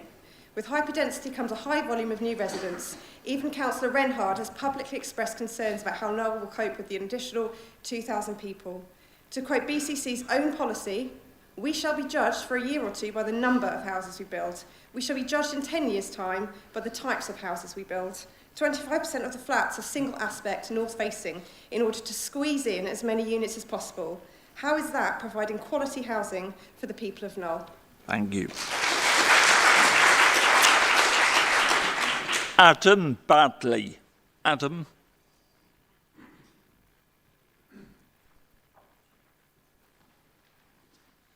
Mr Chairman, councillors, I'm a local resident and I also run a local or a national renewable energy company, so I feel well qualified to comment from an energy and carbon perspective. I recognise that Broadwalk needs redevelopment and we need more housing, but I believe that the proposals are not compliant with council energy policy. In the very short time I have today, I just wanted to draw your attention to 2 things. One, the developer has used highly spurious assumptions to overestimate the level of carbon savings from the development resulting from solar and heat pumps. These will actually be less than 14% rather than the 21% claimed, so missing the council's 20% target. The plans are also hugely unambitious. Only a fraction of the roof space is being used for solar PV, and whilst a blue roof is planned for flood risk management, it will not recycle any water. Redcatch Quarter is a chance to develop an exemplar building with fantastic environmental credentials. Instead, this is a massive missed opportunity. It's in your power, councillors, to give us a better future for Knoll and beyond, so I propose you reject the current application. Thank you. Laura Chapman. Laura Chapman. I think we can establish that everyone here is for Broadwalk. Can you please raise your hands if you would like it to be rejected today? Could I suggest you actually address the committee and Okay. you've only got, well, you've got... No, I just want to make the point that we are not NIMBYs. I assume actually since we're the only item on the agenda everyone was here for, no Broadwalk, you're right. Yeah. But I was going to ask people to put their hands down if they are happy for a significant development to be built, but just not this large. We're happy with up to 6 stories generally in the community. We're not NIMBYs, we're not being mean, we're not being disregarding of the housing crisis. We accept that Broadwalk plays a significant, or could play a significant role in this. But a close reading of Mr. Westbury's report unfortunately shows that there is no justification for 850 units in this space. The principle of development is there, we all agree, but not the quantum. To make the quantum acceptable of 850 units, he's had to evoke the tilted balance, which presumes that there is more benefit than harm, but there is a huge amount of harm. I'm afraid you've exceeded your minute. Sorry, Laura. Okay. And finally, Derek Williams, who this time is talking for himself. Derek, strangely, we seem to have saw your even more good-looking twin brother twice this afternoon. Thank you very much. Okay. Right, Redcatch Park will be compromised by so many new residents, none of whom will have their own gardens, of course. The park will be essential to them, but ironically, it will be degraded by so many extra users. The local road network is already crowded at peak times. 2,000 new people means far more bikes, e-bikes and e-scooters competing for its use. The roads are not built for the equivalent of a large village being added to the centre of Knoll. It adds to the danger of using both the roads and the pavements. New residents will meet far more cars, which impacts on parking, especially for older and disabled people. For them, a car can be a vital lifeline, and they need to be able to park where they live. The RPZ will end up as a tax on residents in the long term. They need a car, but do not have their own driveway usually. It also, against what's often been argued, acts against local businesses and service providers, driving users elsewhere. It compromises the continuance of the Broadwalk area as a town centre. Thank you. Thank you. And finally, but not least, Zachary Barker. Zachary.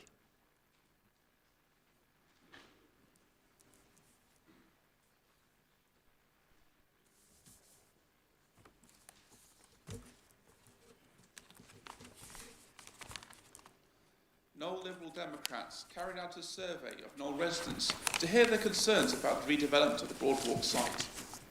This survey, which had over 100 respondents, mirrored concerns that we already held. That is to say, the overall majority of respondents had strong concerns about the proposed plans, concerns not addressed by the ward councillors. The proposed plans for the site are too high impact for the area and the wider community. The density of new residence units proposed is far too high, with far too little provision for affordable housing. The parking provision proposed for new residents, workers and visitors is completely inadequate to cover all. We call for the rejection of these plans, which will disrupt a vibrant community with far too little in return. Thank you. Right, we now move into the offers of presentation. Can I remind respectfully the public gallery, obviously we've just had the public forum, which is your right to obviously contribute, but this is reserved for officers and members, and clearly we need to make a decision one way or another today. Peter. Thank you, Chair. This application is an application for outline planning permission, as the Chair said when it was being. That means that all matters, scale, detailed design, landscaping are reserved. I haven't listed them all there. Are reserved for subsequent approval. The only thing that is applied for in detail here is the access to this site. The proposal is for a mixed-use scheme comprising residential development, commercial floor space, community uses, library floor space, a cinema stroke theatre, vehicle parking spaces, cycle parking and associated landscaping in general terms, public realm, access and servicing arrangements and circulation space. All matters, as I said, are reserved except access. I think we're all familiar where the site is, so I'll skip over that. The red line, sorry, that skipped a bit fast there. The red line, you will see, encloses the area which is currently occupied by the Broadwalk shopping centre and does not encroach into Redcatch Park. Maximum parameters for the development have been submitted by the applicants, and you'll see the mix of uses there, up to a maximum of 850 homes, 7,430 square metres of commercial space, F2 community uses, 190 square metres, a library, as has been said, and a cinema and theatre. We have an indicative layout for the site. We have to do that in terms of establishing whether, in principle, the site could accommodate the development that is being proposed. And so this is indicative and might not be how the scheme would look at the end. However, the usefulness in it is that it establishes design principles when we're moving forward into the reserved matters application or applications at a later date. It kind of, a good way to think about it is it gives the kind of boxes and those boxes can then be unpacked into a detailed design. So we kind of open the box for the detailed building at a later stage. There has been concern, and you've heard this, about the amount of public access, and the area highlighted in green is the area which is given over to public space, and you'll see there that established a key principle that there would be a route through from Wells Road through to Redcatch Park. It also establishes that there would be other uses that it's envisaged at this stage, that the dark purple, and I hope that, yeah, dark purple would be build to rent development, and the area to the north would be the lighter blue would be later living housing. So that's how it's seen at the current time. Sorry. We have some indicative heights, and you'll see in your papers that reference is made to the extant planning permission that was granted in 2021, and that table just offers you a comparison of the heights of the existing building that's there, the extant planning permission, and the proposal as it stands in indicative terms. The reason that the application has taken so long to get to you is basically on the grounds of the viability testing that has been undertaken. Initially, 7% affordable housing was proposed, and that means that it had to go through a viability exercise. And the outcome of that is that provision is now made for 80 affordable homes, or 9.8% of the provision. I just want to touch upon demolition. You'll see in your papers that a number of buildings would need to be demolished in order to facilitate this. That demolition couldn't happen tomorrow. It would be subject to the planning permission, if you are minded to approve, being granted, which in turn would be subject to the completion of Section 106, and then subject to the discharge of planning conditions, and those conditions require the submission of reserved matters. So it's not that the site would be cleared immediately. It would be, that would come much later down the road. Just want to talk a bit about retail provision. The site is located within the Wells Road, Broadwalk, Knoll Town Centre, so policy BS6 7 is applicable, and it says that shops should be directed to this. There is a very small increase in the amount of floor space that would be provided for retail in comparison to the space there now. There would also be a very small increase in shop frontage. And a key principle of this would be to get an active frontage for the shopping provision. Just some economic benefits which have been touched upon by some of the speakers. £200 million investment in Knoll Town Centre. It could create up to £157 million, that's been mentioned. Could create up to 510 jobs on site, a new pedestrian route through, new community facilities, including a library, improved disability accessibility. It would be a phased construction. A key design principle is that there are individual buildings rather than one great building on the site, so there would be individual buildings and they would come forward with detailed design at reserve matters stage. And there would be in the region of 30 commercial units. That is a very indicative idea of how the scheme would look. Just to give you a very crude idea of how the scheme would look if it were constructed. And it's useful in identifying the areas where height would be concentrated. There is an identified need for additional housing in the city. That's referred to in paragraph 9.24 of your papers. The adopted policy for the city says that new housing should be directed towards South Bristol, and I refer to that at paragraph 9.4. This is, in a sense, an outline application is an important staging post to establish whether, in principle, developers can move forward in kind of starting work on how the detailed scheme will look, how many windows will be overlooked, how it will impact on surrounding residential properties. I've been clear in the papers, paragraph 9.45, that any subsequent reserve matters application should come back to committee. I'm sure it would anyway, but that's there. And so the recommendation is that outline planning permission be granted, subject to the successful completion of relevant legal agreement. Thank you, Chair. Thank you, Peter. Let's move into member questions now.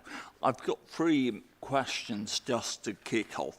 Obviously, if you've explained very clearly, this is an outline application, so key issues relating to scale, etc., are deferred to reserve matters. Accordingly, my question for you is what weight should members attach to the consent granted to Broadwalk 2 years ago, which included heights of buildings, of course? Thank you, Chair. The earlier, the extent planning permission was also outlined. So actually, you've never been asked to consider detailed proposals for this site at all, or in terms of detailed design. That has not come forward. The extent planning permission established that the council agreed that the site could achieve 420 dwellings at that time. So in that sense, it's a material consideration, but this application must be considered on its own merits. Right, thanks. To your right is sitting Jim Cliff, who's the council's planning obligations officer. Now, Jim normally works from the ground floor. It's very rare he is allowed to come up here where there's light, but it's great to see you, Jim.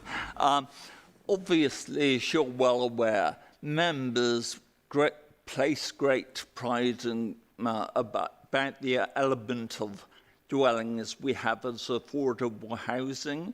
Obviously, there's been significant discussion about the relatively low level here. Obviously, that's subject to a financial feasibility study. What can you tell us there? Right. Thank you, Councillor Eddy. Yes, so the application was accompanied by a viability appraisal produced for the applicant by Savills. and that was produced. But the way you do planning viability is set out in the National Planning Policy Framework and the RICS, which is Royal Institute of Chartered Surveyors Guidance. You can't really deviate from that. There's a set way of doing it. And that was the information produced by Savills was broadly in accordance with that approach. And the way that the City Council works in these sort of scenarios is we appoint our... Oh, I'm terribly sorry. Is that we, in these sort of scenarios, we will appoint our own consultant to independently advise us as to whether the inputs and outputs of the applicant's report are reasonable or not. And in this particular instance, some of the inputs were agreed and some weren't. And ultimately, where we've ended up is the main area of difference between the City Council and the applicant is in the benchmark land value, which is the value that the landowner should be expected to receive for the site. And the Council's view is that it's about £4 million less than the Savills report suggested it was. And on that basis, when you add that extra £4 million into the viability, it increases the amount of affordable housing that can be provided from 50 units up to 80 units. So that's where we've ended up with. There is no doubt, and for the benefit, I suppose, of members of the public who've spoken today, the Council's affordable housing policy, as all affordable housing policies in local plans are worded, is that there is a target percentage. And in the Knoll area, that's 30% affordable. That's a target percentage to be sought through negotiation. And every single affordable housing policy across the land will also be required to have the words subject to scheme viability somewhere within it. So what that means is that though we might recommend approval of 9, 10%, 20%, whatever it happens to be, affordable housing, that means it's not hitting the policy target, but it doesn't mean it's not policy compliant, because policy compliant means either 30% or a lower amount if viability shows that to be the case. And that's all quite clearly set out in National Planning Policy Framework. So a lower amount of affordable housing, unfortunately, in this case, 9.8%, which is not 30%, that is considered policy compliant because an independent assessment on behalf of the Council has indicated that at this moment in time, that's the maximum that the scheme can afford. But as Councillor Eddy's mentioned, there will be viability reviews as we go through the process to see if the market's picked up, if values have increased perhaps, such that we could get nearer to our policy target of 30%. Thank you, Gill. I'm sure there will be other member questions for you later on the similar issues. My final question relates to a public forum submission from Mr. Badley. Mr. Badley alleged that the applicant's energy efficiency figures were questionable. So my question for you is, Peter, what credit or what value can members give to those claims? Very little, Chair, insofar as we do not know the detailed design of the building yet. So it's very difficult to assess what the actual impact will be of buildings coming forward. The applicants understandably have to address policy, so they've talked as reference has been made to the provision of air source heat pumps. They've talked about the fact that it will be district heat ready in the event that the district heat reaches Knoll. So it's future proofing, provision of green roofs and blue roofs, and that is conditioned to be secured at a later date. But the real nuts and bolts of this development will be known at reserved matters stage. Fine. John. Thank you, Chairman. I just wanted to check on exactly what we're being asked to decide, because it seems like we're being told it doesn't really matter about this, this or this because it's just outline, yet a lot of that information has been included in the pack. And so, you know, hopefully I'm not blamed for being a bit cynical, and I can understand where the public are coming from, that they've seen an outline planning permission that's up to 12 stories high and right on the park and overshadowing. And I think if we were making decisions right now on things like density without the proper information, there's no way I could support something that, from what I've seen, looks so dense and et cetera, et cetera. So can we just be absolutely clear that, are we approving that something can be built on this site in replacement of what's already there? Or does our decision go further to say we're approving only 7, 8, 9% of affordable housing, and we're approving the scale of it, and we're approving the density of it? So just to be absolutely clear, for my sake and I guess for the public's sake, that because it doesn't seem like anyone's objecting to something being built, and if all our decision is today is yes, we agree something can be built, I'd imagine we can probably move forward quite quickly.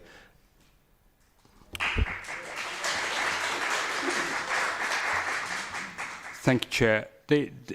You are being asked to determine whether, in principle, this site could deliver the amount of development that is in your papers, paragraph 1.4. So, in principle, could that be delivered on site? Now, as a result of that, we know that they've applied, for example, for up to 850 units. So let's say they go for 850. We know how big the site has been, so we can have an idea about the density of what the development would look like. And I anticipate that in the event you were minded to approve that, that's not going to really change. They're not going to come in and say, oh, well, we'll only do 50 houses on the site. That's pretty much set in stone.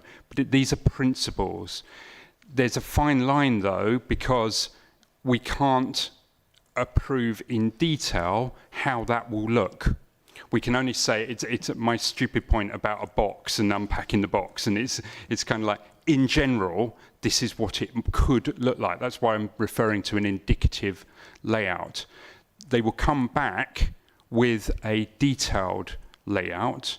They will that's part of, there's a condition on the phasing, condition 3, I think it is. So you're approving those conditions today. So you are saying, this is, at this point, this is how we see the world unfolding. This is, as I said in my report, and it's been said in a public forum, this is a scheme for essentially a new village in the middle of Knoll. So you're being asked, is that an acceptable thing to do? Your officer's advice is that on balance it is, and that in principle it is correct for the developers to move forward and come forward with their detailed proposals, but that's what you're being asked to decide. Thank you. And just very quickly, am I right that nothing could be knocked down on outline planning permission, and that we would need to see the full permission before? Because obviously the danger would be, let's say we agree outline, we say it's potentially possible this could happen, then they rip everything down and nothing gets done for 20 years. Is that the case? Thank you, Chair. Insofar as we can control it through the planning regime, what would happen if you were minded to approve today? It would be to approve a recommendation that, subject to the completion of a legal agreement, planning permission can be granted for outline planning permission. That is subject to conditions which are pre-commencement conditions that relate to the submission of reserved matters. You have to discharge your pre-commencement conditions before you can crack on with doing anything on the site. That's the correct way to go forward. So in that respect, they've got to do that first as well, and part of that is the reserved matters. So they can't demolish as part of this planning permission unless they've got their reserved matters approved. Thank you. And just to take a bit of a liberty, would it come back to this committee for full planning permission? John, the question was raised by Councillor Hatts at the agenda conference 2 weeks ago, and in my view, and I'm sure probably all of you, it has to come back. It's a matter of acute public concern to members and to the public. So it needs to be dealt with through the system and publicly, in my view. Ed. Thank you, Chair. I have got a few questions, so can I do them one at a time and receive the answer, because they're on a variety of matters. The first one is the viability assessment. There's two issues there. One is that there was one of the public statements said that actually the viability assessment was completed on a different quantum of flats, of units. So I'd like to know if that's a problem or not. And the second one is that having met the developers on site and been shown around and discussed some of this with them, they say that one of the reasons that they can't do more affordable housing is because of the decontamination costs. And I'm wondering the extent to which that's built into the viability assessment. Yeah. So the viability assessment is based on 817 dwellings, 817. The planning application is for up to 850, and the very limited plans that we have, because it's just an outline application, identifies 817 dwellings. So that's the way the viability assessment has been assessed. What's more important is not actually the number of, that sounds a bit trite, but for the purposes of viability, what's more important is actually the floor space, not the number of dwellings, because obviously you could have a smaller or a larger number of dwellings in the same floor space. You just have fewer or greater dwellings. You know, if you had a load of 50 square metre one-bed flats, then you'll get more of them than if you have a load of 70 square metre two-bed flats, or so on and so forth. But now 817 dwellings is the figure that's been used in the viability appraisal. Yes, there are significant decontamination costs. Particularly, I mean, demolition costs are very high on this site, and all those figures, to the best of anybody's knowledge, because there are no, well, if there are tenders out for this work, we're not aware of them, so the information provided has been based on sort of preliminary costings provided by the applicant and looked at by the district valuer on our behalf. But those costs have been taken into account, yes. That's reassuring, so it makes it difficult for them to come back and say the decontamination. I mean, it may be that they find unexploded bombs or whatever, but it makes it difficult for them to come back and say the decontamination costs were never part of the original assessment. No, that's true. And when later stage viability reviews are done, of course, we will know exactly what the decontamination costs were. Now, they may come in at what they think they are. They may come in at less. Of course, they may come in at more, but we will know the actual cost at the point at which later stage reviews are done.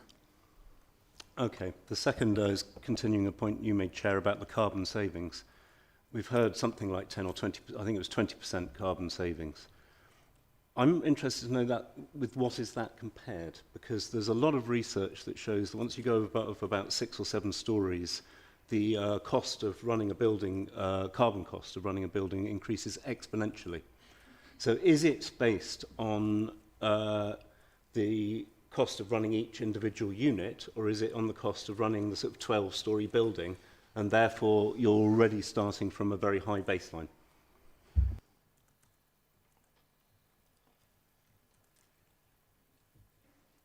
I'm sorry, I don't have that level of detail today, I'm afraid. In the park, we've heard that there's going to be quite a dramatic impact on the park, but I can't see any recommendation for any Section 106 for the park. And I'm interested to know why that is. Particularly as in my count of the health impact assessment, the park is mentioned as mitigation over a dozen times in the 50 different points that they've measured. So clearly the park is essential to the well-being of future residents and is going to be directly affected by this. Section 106 is designed to deal with the direct effects of a development. So I'm confused why Section 106 is not being negotiated for park improvements. Yeah, and that's a good point, Councillor Plowden. It basically goes back to when the council became a CIL, which is Community Infrastructure Levy, for those of you who don't know what that is, when we became a CIL charging authority in 2013. And when we became a CIL charging authority, we significantly reduced the scope of the use of Section 106. And that was sort of part of the deal, I suppose, of becoming a CIL charging authority, because you're taking a levy from developers to spend on local and strategic infrastructure, broadly as you see fit. And we have not, at any point in time, since the 1st of January 2013, sought Section 106 obligations for parks.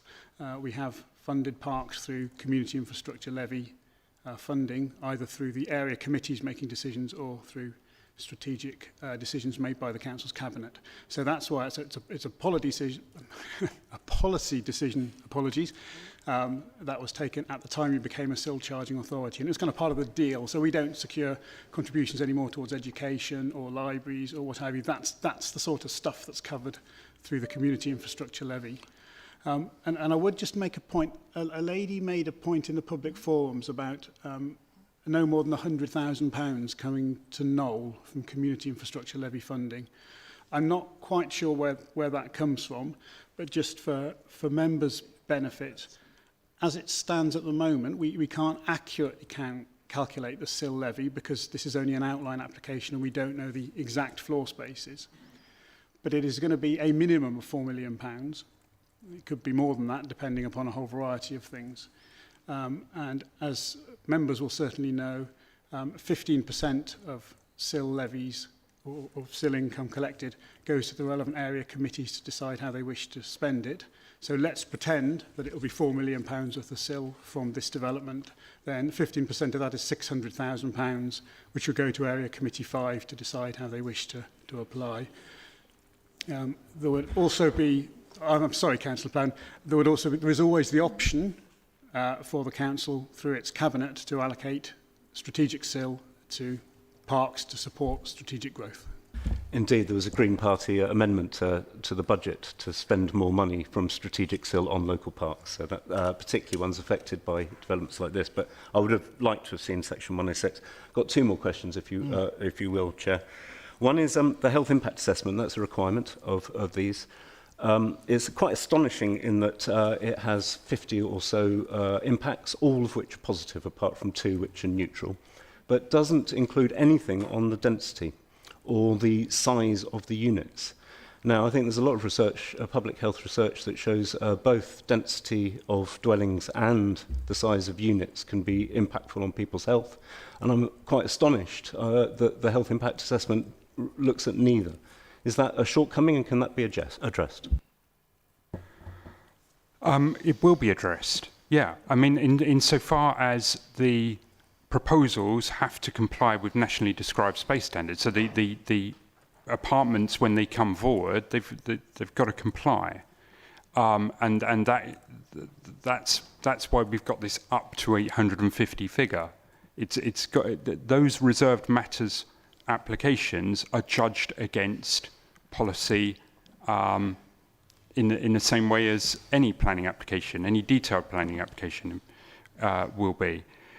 In terms of the health impact assessment and the benefits, the whole of the application is kind of an assessment of the health impact of this development. So it is a document which helps. The extent to which it's the first place I go, I confess it's not. I will go to other factors and other reports within the huge swathe of documents that accompanied this planning application. So yeah, it's a promotional document, really. Okay, I mean, density, maybe you haven't covered density. Well, density, sorry, forgive me. Density, as I said, I mean, as I alluded to earlier on, we've got a worst case scenario because we've got this 850 and we've got the size of the site and we've got an idea from the design principles about how much space is going to be given over to public space, so we know how much to build. So it's not guesswork, but it's kind of like we're doing our sums to say, well, look, this is how much they're indicatively saying will be buildings. This is how much they are indicatively saying will be the number of apartments on this site. So density, we haven't got a final figure on density, because then in addition to that, they've got to comply. They've got to comply with all sorts of policies. Now, what I've had to do in the report is make an assessment on the basis of what has come forward, and that's why there are sections in the report about the impact on surrounding roads and the impact on amenity. But I can't absolutely confirm that because I haven't got the detailed plans before me. And last question, I promise, Chair. I just want to be clear about, are we doing this on balance rather than, because I'm sure I've read in your report and certainly in the Savills statement that there are no material basis for rejecting this. And I find that an astonishing statement. And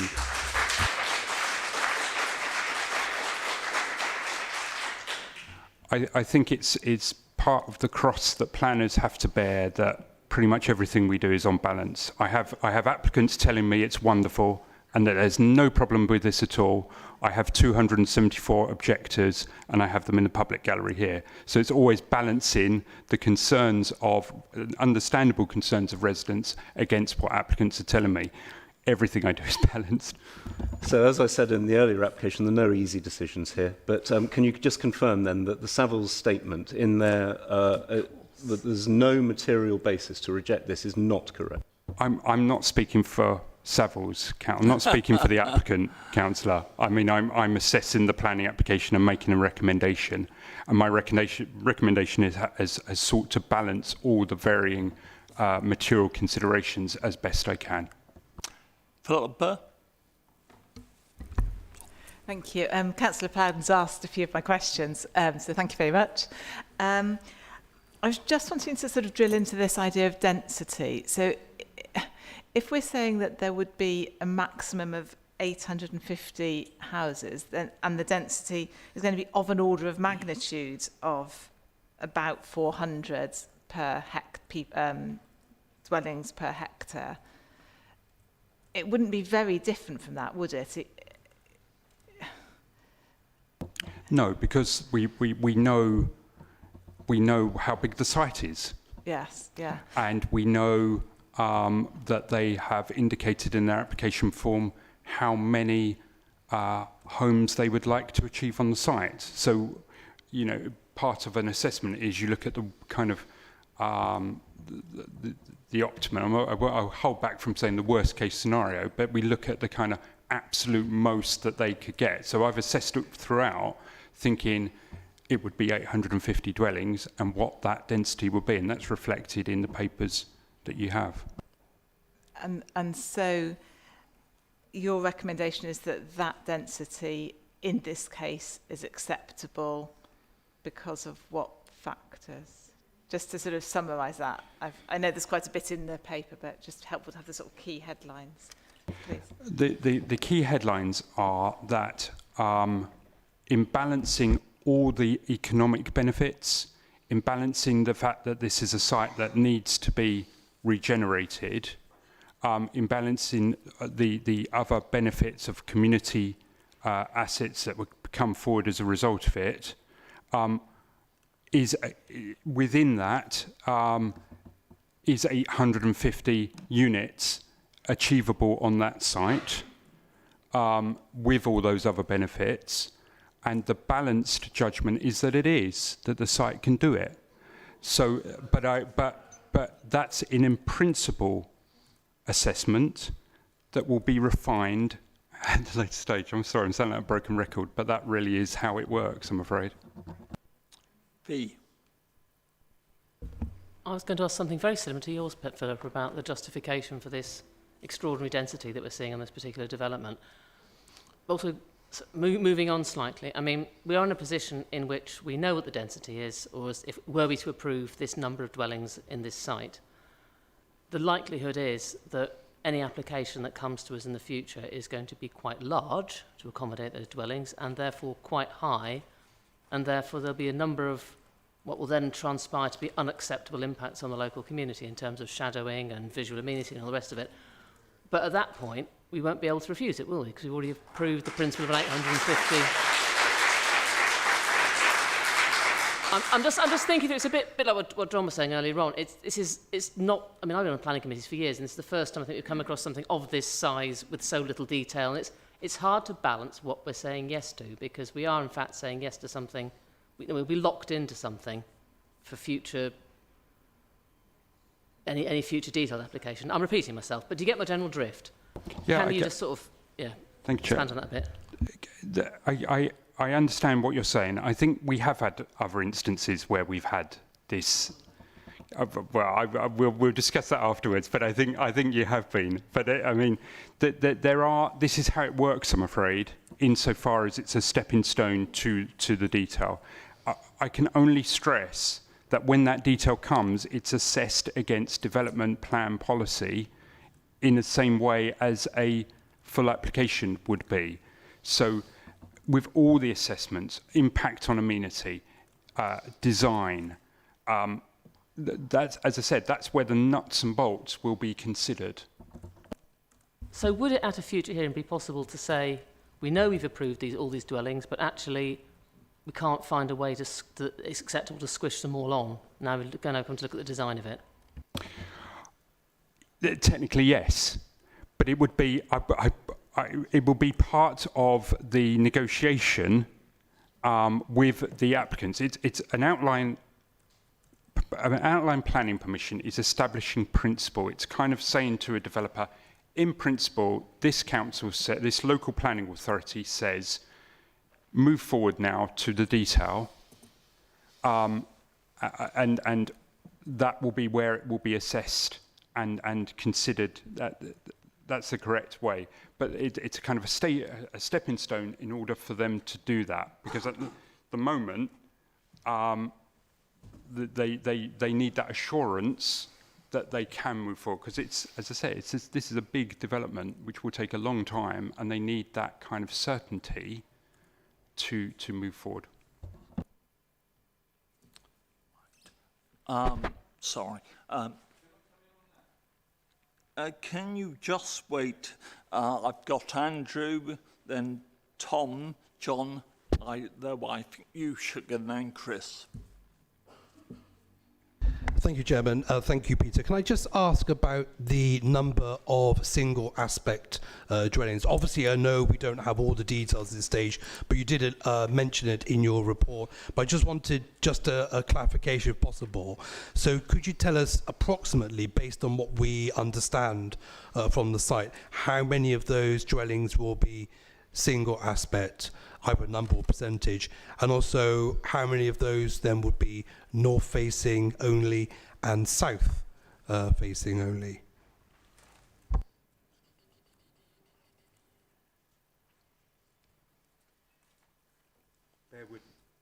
Forgive me, bear with me. I've got it somewhere and I wrote it down and now I can't find it. It's just...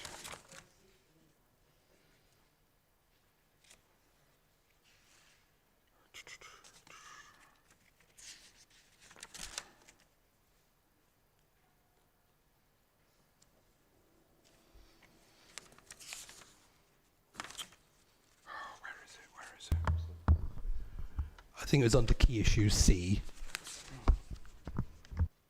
Thank you. Yes. Paragraph 9.58. So of the units as this indicative layout shows, 263 would be dual aspect, 207 single aspect.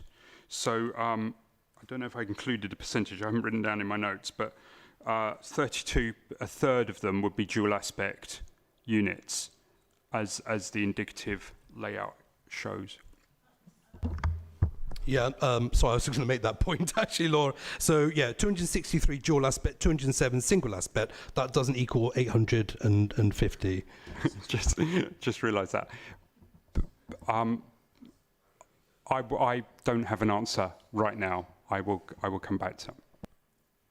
Tom?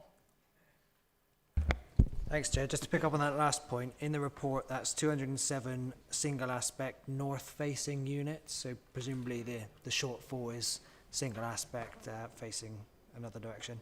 A couple of questions. One of them is about the loss of the supermarket and some of the other facilities in the shopping centre, like the bingo hall and the snooker. Has there been discussion with the existing supermarket? Obviously, that serves a community at the moment, and what is the impact of these proposals on that? And my other question is about the dependency upon Redcatch Park. Is there any inclusion in the outline plans for sort of outside space that isn't just the public parks? It seems to be almost entirely dependent on, you know, on the public space that we provide. Thank you, Chair. I have a very indicative, and within my presentation, the number of retail units. I can't, and the planning authority can't control what those units will be and whether that will be a supermarket. We don't have that power. The layout, such as it's been submitted, does include provision for outside play within the site. So for the future residents' use and others' use, it would become a public space. And again, I repeat that when we have the detailed design, there's a planning policy that says you need to provide outdoor space, and though it will be judged against that, that's part of the assessment of the application. But at this early stage, that has been part of our discussion with the applicants, and they've indicated that they would provide that. Thanks. Just back to the first point, they said that you know, they want to provide a theatre or a cinema. What information was given about the sort of demonstrated need for those for the area?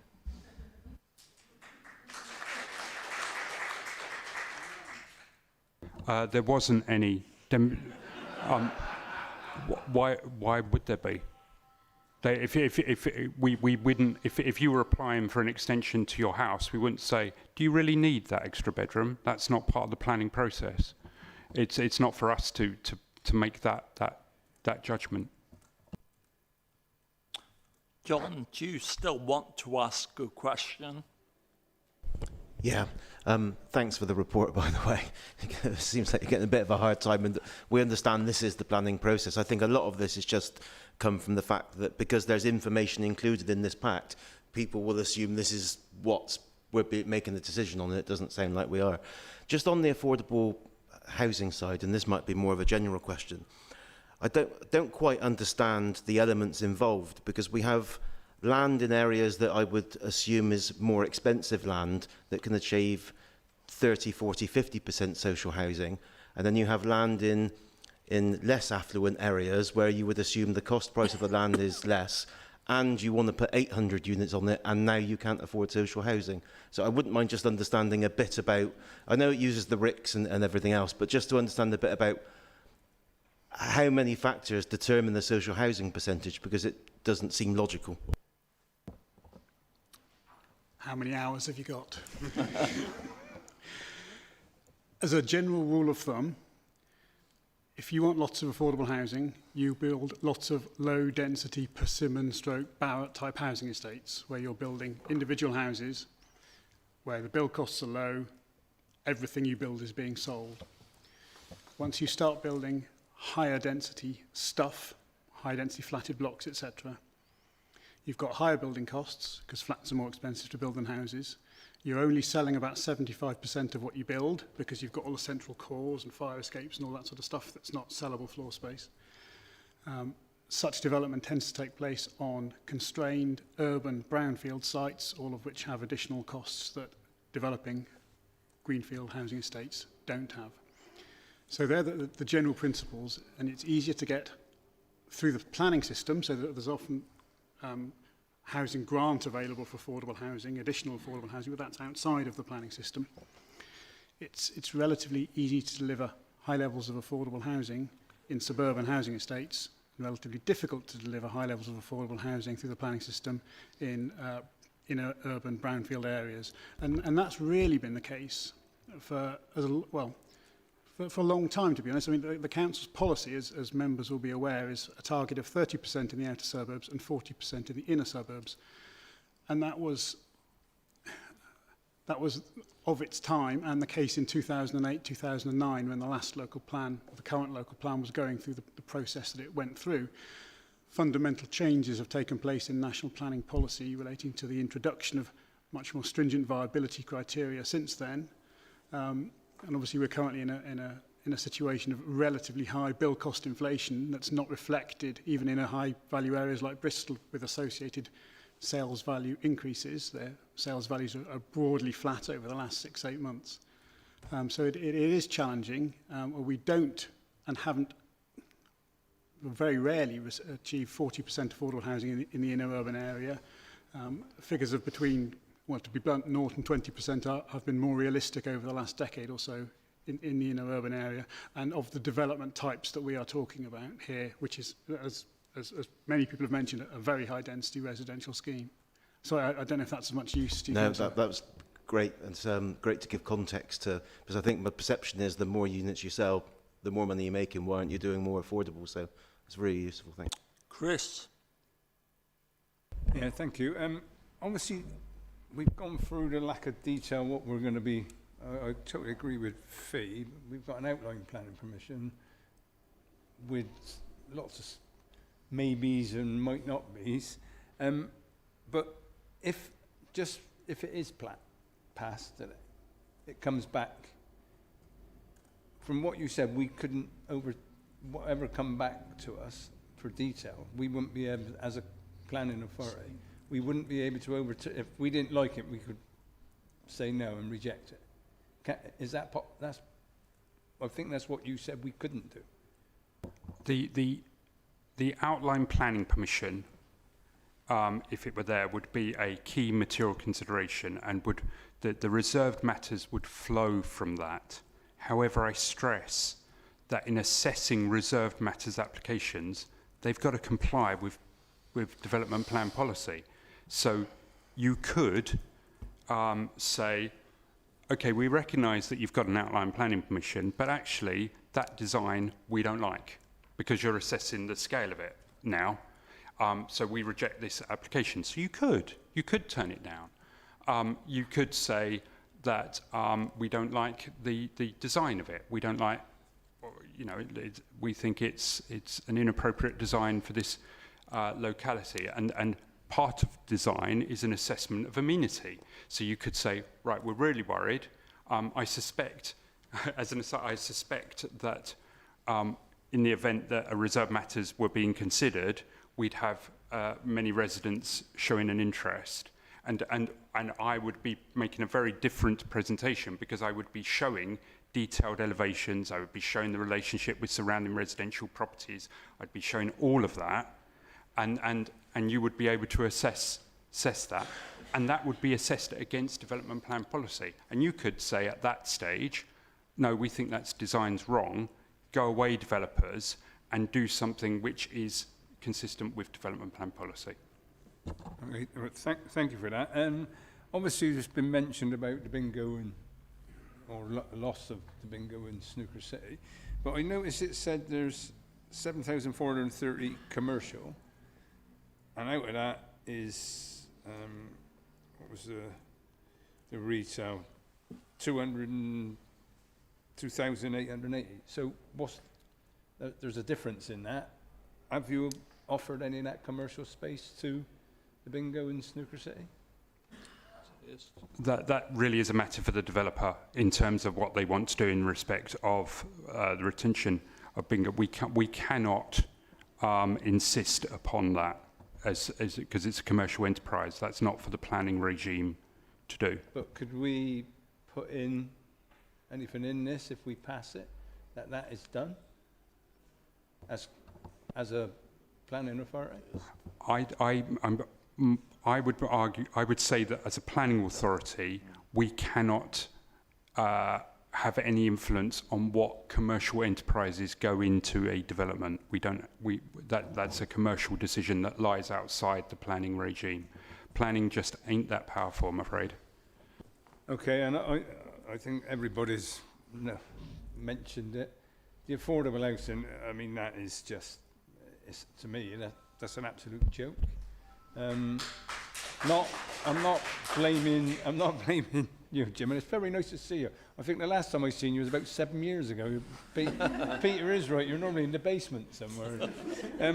But that is an absolute joke. I mean, I understand 30% is what we'd like, but an absolute minimum for if you're going to build 850 homes to have 80 properties affordable, then no. So, but I did read somewhere in there that there was another viability study that said 20%, 160 ohms. So what one was, is it BCSI one or something I see? So where's the difference between 10 and 20%? Because 20% is a little bit more palatable to myself. Yeah, so this goes much more into the detail of it now, Councillor Jackson. So it is relatively standard practice for a developer to submit a build cost plan as part of a viability assessment that says, you know, they go and approach a build cost consultant and says, what's it likely to cost us to build this? And that's fairly standard practice. Now, that's fine, but this is an outline application. We don't know what they're going to build. So in those circumstances, you would normally, or it's relatively common practice, to revert to something called BCIS, which is the Build Cost Information Service, which puts together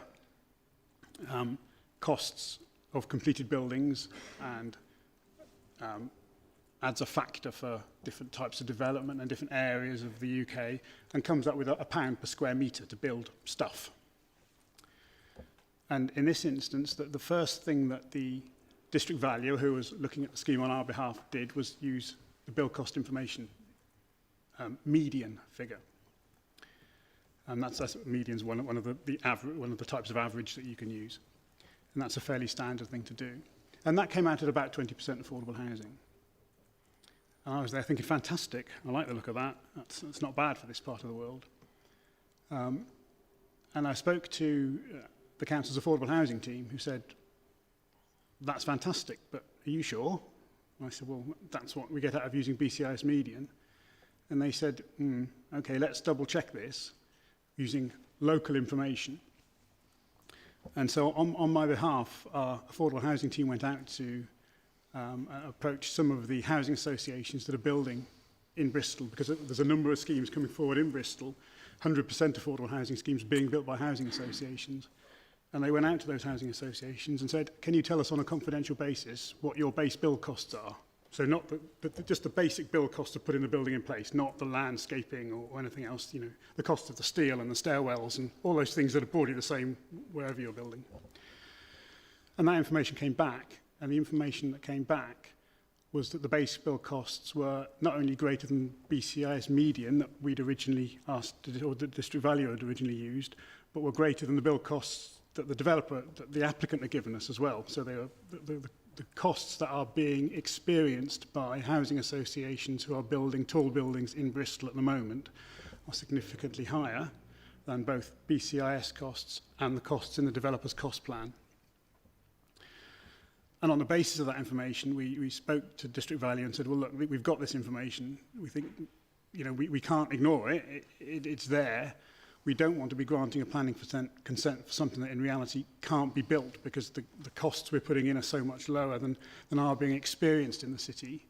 So the district valuer reran their appraisal, not using the higher bill costs that the housing associations had provided, but using the costs that the developer had provided, which were sort of midway between the BCIS costs and the housing association's costs. And that's where the 9.8% figure came from. So it was applying the developer's bill costs, which are still lower than seems to be being experienced, but higher than BCIS median, which we'd originally used. I've tried, it's probably really, really complicated to explain. I've probably not explained it that well in the key issue of the report, but I've tried to set out what we did in those relevant paragraphs of the key issue.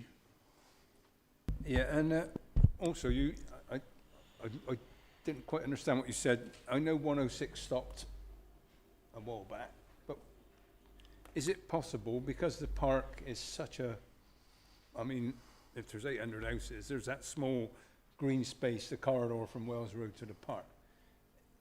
Is that impossible for us to make a 106 on that site? Because obviously 4 million, you said 600,000. I know there's 5% on top of that for cost of administrating, so it's 20% of that. But is there any way that we could safeguard that, the improvements to that park through 106? I didn't quite understand your answer earlier.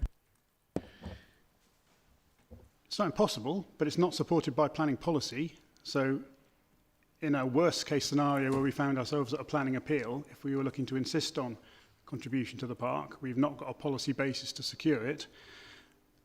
Let's pretend, for argument's sake, that members, or that the committee felt they did want a contribution to the park through Section 106. Like I say, I can't advise that because it's not supported by policy, but let's pretend that you did. That will basically reduce the amount of affordable housing.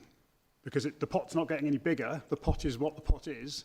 So if you wanted an amount towards affordable housing, then that's got to come from somewhere. Sorry, if you wanted an amount towards Redcatch Park, that's got to come from somewhere within that pot. And the only thing that can flex, according to planning policy, is the amount of affordable housing. So, you know, what you give with one hand, you take with the other, in effect. But I cannot recommend to you that we've got the policy position to support a Section 106 contribution towards the park, because we specifically amended our planning policies back when we introduced SIL.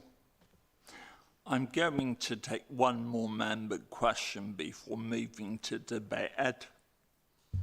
Can we agree that that may come out in the details? Because in the urban planning document, which is subsequent to the 2013 decision to go SIL, it says on page 42, section 2.5b, that off-site provision for green access to green space and children's play can be conditioned as part of a planning application if it's not provided on site.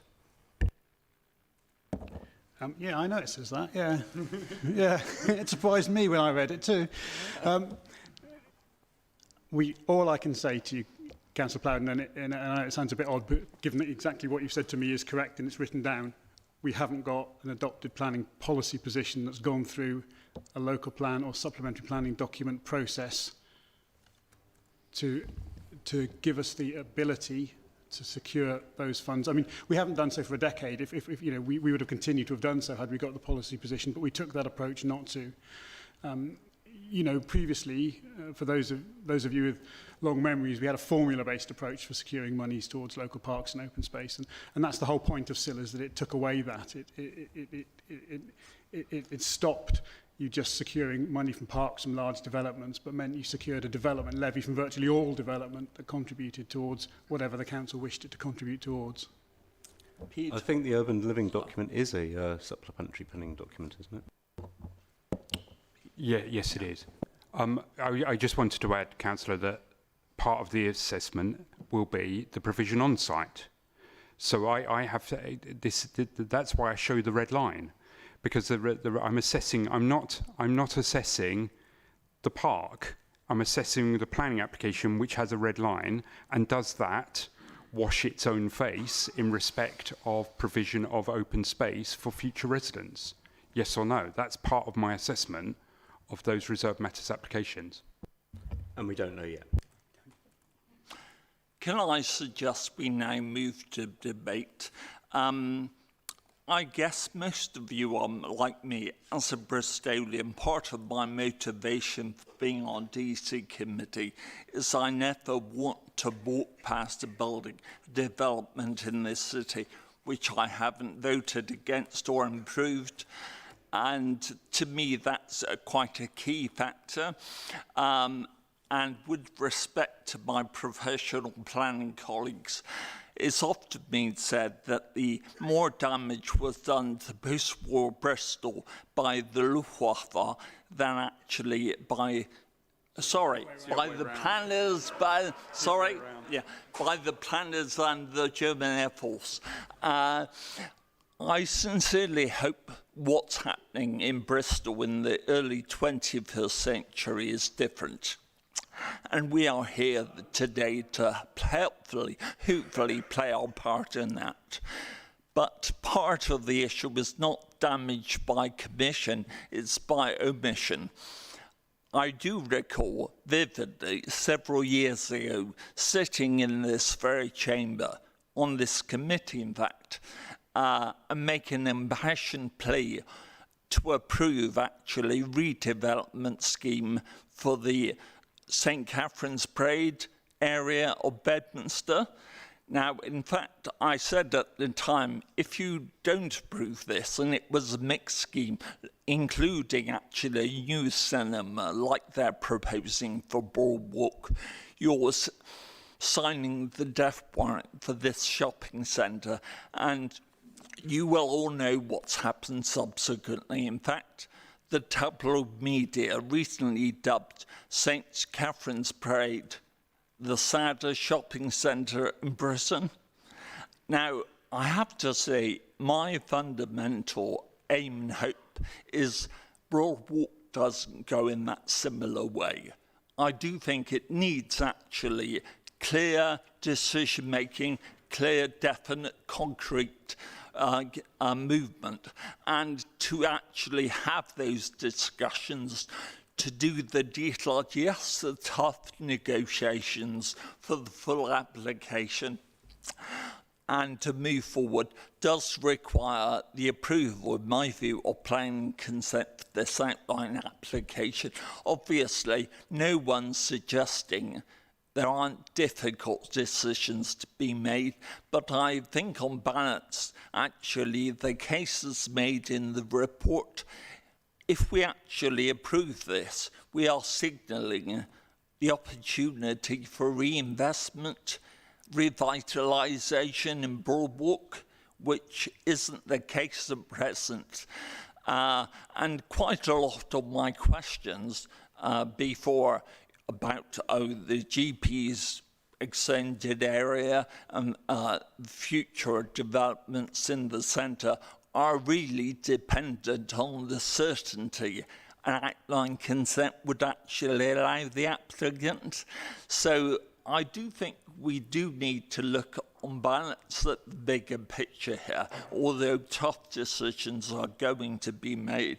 Could I say, with regard to the affordable housing issue, I know I am disappointed. Obviously, more detailed viability studies have to be made, and I would hope to see an improvement in that.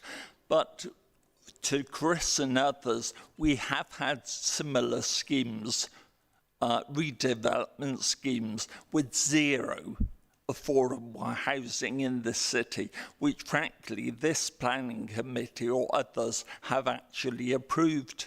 So well, I could view a list.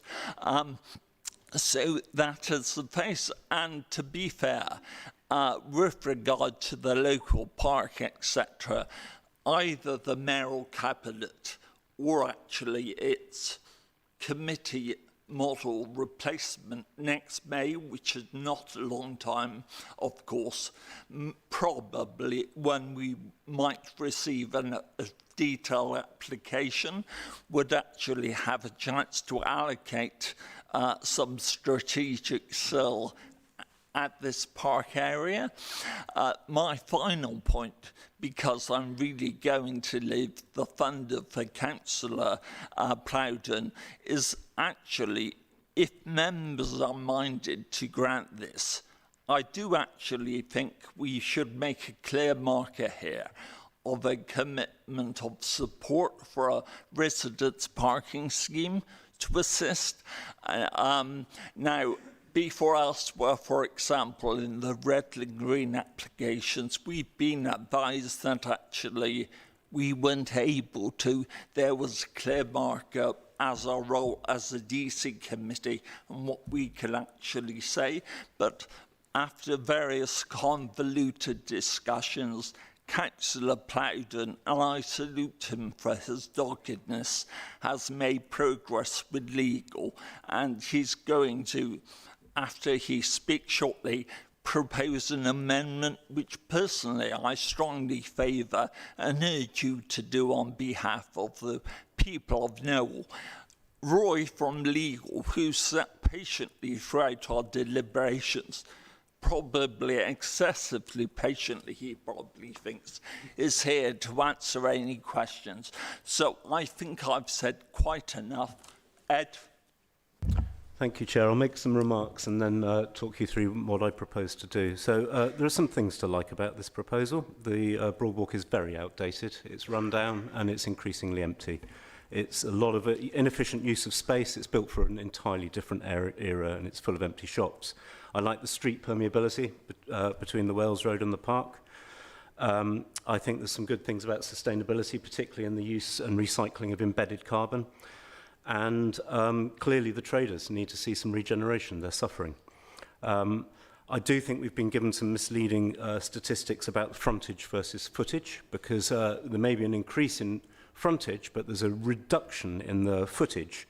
And I think one of the problems with the viability assessments is we can only assess what's put in front of us, but I'd have liked to have seen a better balance between retail and residential, particularly if we're getting 1,000, 2,000, whatever it is, new residents in the area. I think we could have had a little bit better of a balance. Unfortunately, we can only assess the viability of the scheme proposed. Overall, I think the height, density and mass seems to be trying to squeeze a quart into a pint pot. It's way in excess of the recommended 350 dwellings per hectare recommended by national research. And I'm also worried about the cumulative impact of really, it looks like virtually every one of these dwellings is going to be the absolute, just scrape past the minimum space that they can get away with. And to do that with 800 at this level of density, I think is a problem for people's health, not only on the community that's receiving this, but also on the people that will end up living there in themselves.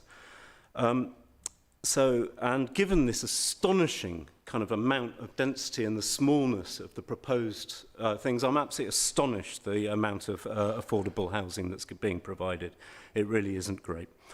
There are a lot of other considerations that we need to think about. So it's possible I could be persuaded when the details come through, should this be granted, that it could go ahead. But on the information we have at the moment, I'm finding it very difficult, and I'm yet to be convinced, and I'll be voting against this.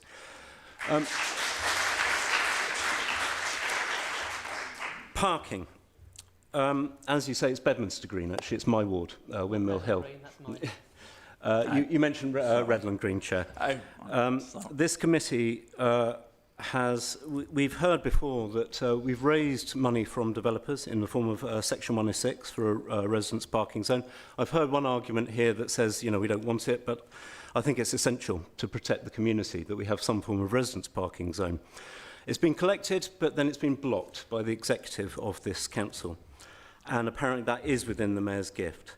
So if we're serious about low parking developments, we need a balanced policy and we need to protect neighbourhoods. Given that the developer is agreeing to £150,000 to ensure that this is a low parking development, I would like to see the report amended formally if need be, and I'll make this a formal amendment if we don't seem to have a consensus, that there's an obligation, and I've got the words as advised by a legal officer here, to instruct legal officers to come up with a form of wording that puts in place an obligation on the council to design and undertake informal consultation on RPZ prior to commencement. And I want that because we're seeing the development on Bedminster Green is already affecting people's parking because the construction management plan is effectively unenforceable. And the construction workers are parking in the local streets. So that's where I would like to see, please, an amendment that puts forward that. Ed, I'm trying to understand this logically, because if you're going to actually vote against something, you can't really move an amendment to an approval, of course. Though for the purposes of this debate, I'm willing to actually second it because I think it's worthy of support in any event. That will at least allow, instead of us to have a round of 2 rounds of speaking, we can address the amendment and the substantive issue, of course. Chair, I think what I'm trying to do is uphold the policies of the local planning authority, whether this gets agreed or not. And I would think that it was a missed opportunity. I'm going to be voting against this, but I'd like to see members have an opportunity to vote for this amendment. Well, I certainly think it's worthy amendment. It's certainly something which we missed, actually, in my view, and I apologise, I meant Bedminster Green, of course, and I think members cross-party felt it was very unfortunate. We weren't able to actually demonstrate our commitment and actually back local people who clearly would be affected by the transport implications of this development. Could I just invite Roy, do you want to comment upon that specific wording? Yes, Chair, I'm happy to comment. I'll make some initial points because obviously members here are familiar with how Section 106 agreements operate. Essentially, they're an agreement between reducing them to the basic elements between the council's local planning authority and the developer, who will generally have an interest in the land. And essentially, they are arrangements whereby the developer enters into planning obligations which require various things, and they are a basis on which the council makes its decision to grant planning permission. And planning obligations in general terms must be matters which effectively are necessary in order for the development to be made acceptable. And when we look back at the planning history of this site, we have the earlier planning permission, which was granted in 2021, and that was subject to an obligation to pay an RPZ contribution.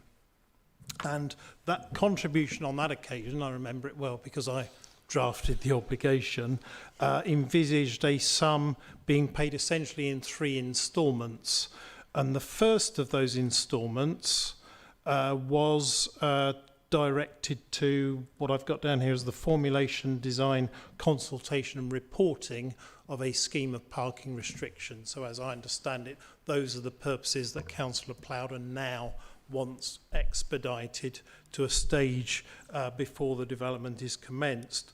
The difficulties with what he's suggesting is that that first instalment of the contribution wasn't payable until the development had commenced. So the council wouldn't have had the funds under the original agreement until development was on the point of commencement. So it wouldn't have been able to carry out the work prior to that point because it wouldn't have had the funds to support that work. So there is, even if we accept the premise that the council is in a position to commit itself to doing that work, it can only do so when it's got the funds to support the work.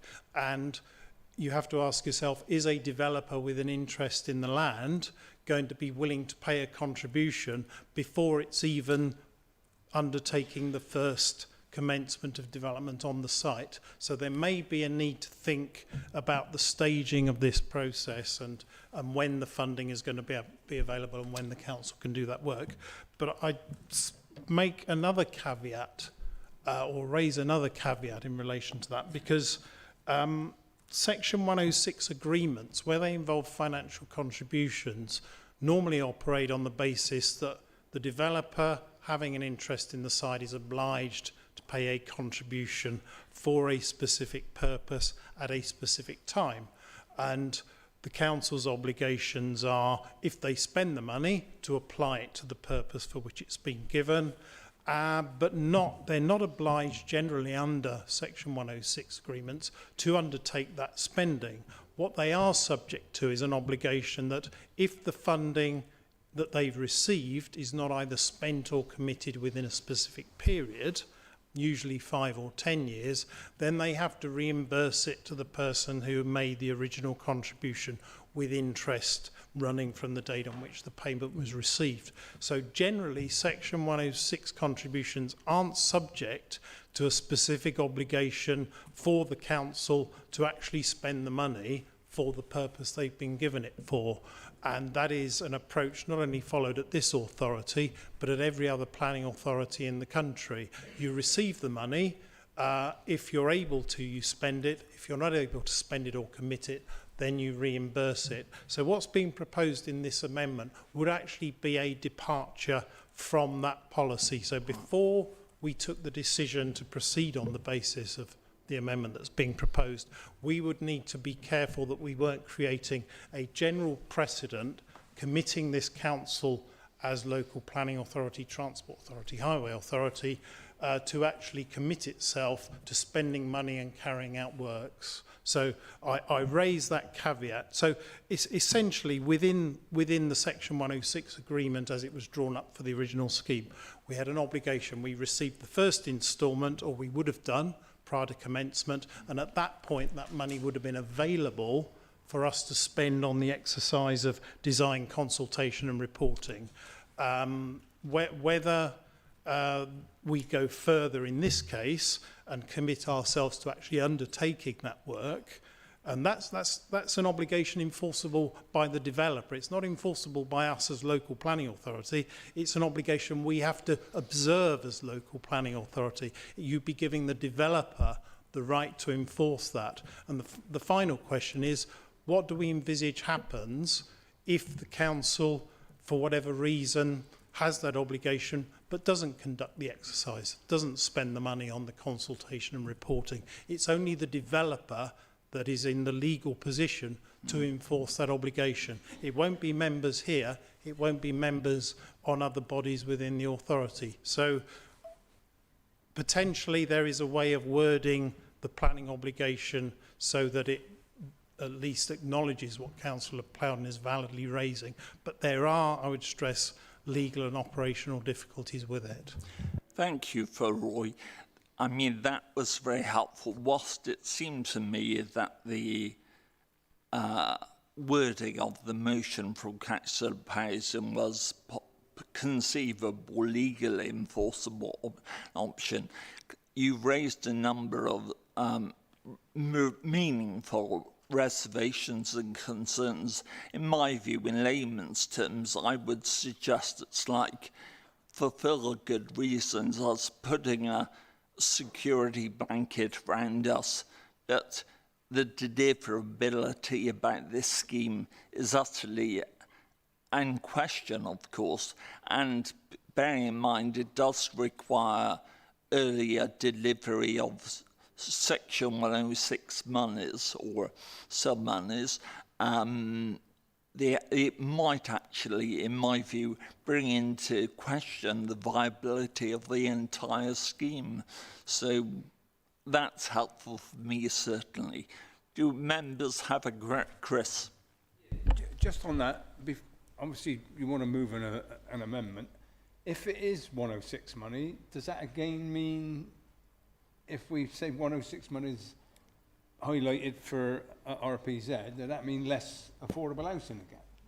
Not in this case, Councillor Jackson, because the viability work already makes an assumption for Section 106 money for the residence parking and for other things that are known to be needed through the transport requirement. So that's already in there. That will be in Peter's report, as a planning obligation that's required.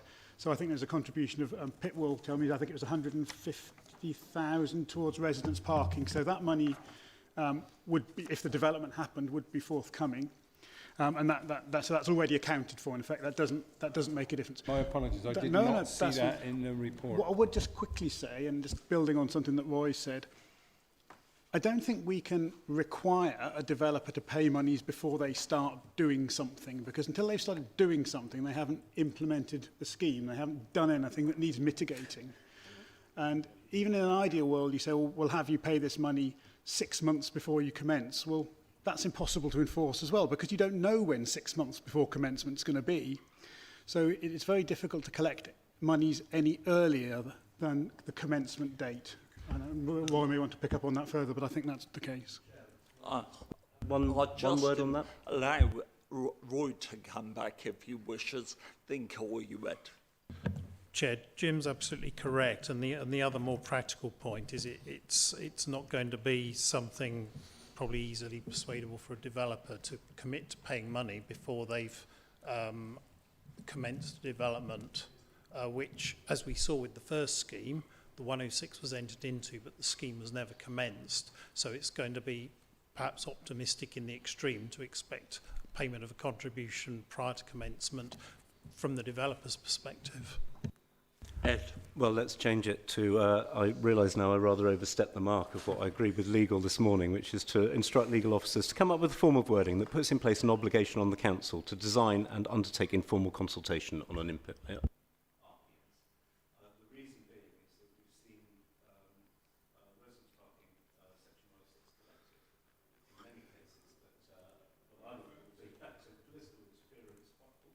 de facto political interference by the current administration in not allowing that to proceed. And I think our duty here is to uphold the policies of the local planning authority, and I think we would want to see that become an obligation on the whatever the sequencing and time. Did you want to respond, or have you said everything? I think my original comments hopefully cover everything there, Chair. I suggest that we probably discuss this element enough. I was happy to actually second it to test Councillor Powden's amendment, of course. Then members will have to consider if it's formally moved as part of the application, of course. Do other members wish to speak? Andrew, then Tom, then. So just to speak on the substantive report from Peter. Yeah, Peter, thank you very much for the report, and also thank you once again to members of the public for coming here today and speaking. I agree with Ed. I think, Broadwalk Shopping Centre has had its day. It's not the kind of place that people want to go to. It's a failing shopping centre. And I think pretty much everyone here agrees that it needs to be redeveloped. And I also think that the proposals we have in front of us, although only indicative, they have many positive aspects. So, I really like the improved permeability across the site. I think the improvements to the public realm are to be applauded. The idea of having an east-west pedestrianised street, I think, is a fantastic addition to Knoll. BNG net gain, of course, is enormous. There's no ecology on the site at the moment, apart from rats. And energy-efficient buildings, which, of course, ought to be applauded. However, to achieve 850 units, the buildings, in my opinion, will have to be unnecessarily or unacceptably tall. This is largely a 19th century, early 20th century Victorian Edwardian suburb. I think having buildings up to 12 stories is really inappropriate for such a location. Perhaps in a city centre location, more acceptable, but certainly not in a mature suburb of largely two-storey buildings. Also, I think the development will be unacceptably dense, leading to far too many single-aspect apartments, many of which will either have too much sunlight, being south-facing, or too little, or no sunlight, basically, being north-facing. And, of course, the lack of affordable housing is a real kick in the teeth. I know it's a difficult site, but we have lots of applications on complex brownfield sites, and they're able to achieve much higher levels of affordable housing. So why can't this one? I think also, sorry Peter, described the scheme as a new village, I think is an insult to villages across the land. So on that note, I will not be supporting this development.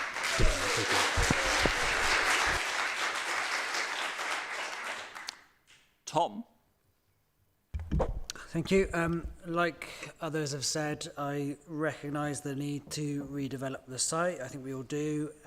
I support an increase in density and the contribution this site could make to providing a more varied housing mix for the area. But I just can't support an outline application for such a dense development, for such a hyper-dense proposal that cannot address the negatives associated living in so densely. As Andrew mentioned, this in principle would suggest that the future application would involve up to 2/3 of residences being single aspect and depending almost entirely on the neighbouring park, whilst the application falls well short of the expectations we all have for providing affordable housing. I used to live down the road from Broadwalk, and I share the real concerns for it to be redeveloped into mixed use. I think it's fair to say, everybody in the public gallery does as well. And its allocation for such is included in the emerging local plan. So I think that principle is secured. But the future development of the site will last a lot longer than all of us, and I think we should not be submitting future residents of the development and indeed existing residents to to poor quality living at such scale. So I'm voting against it.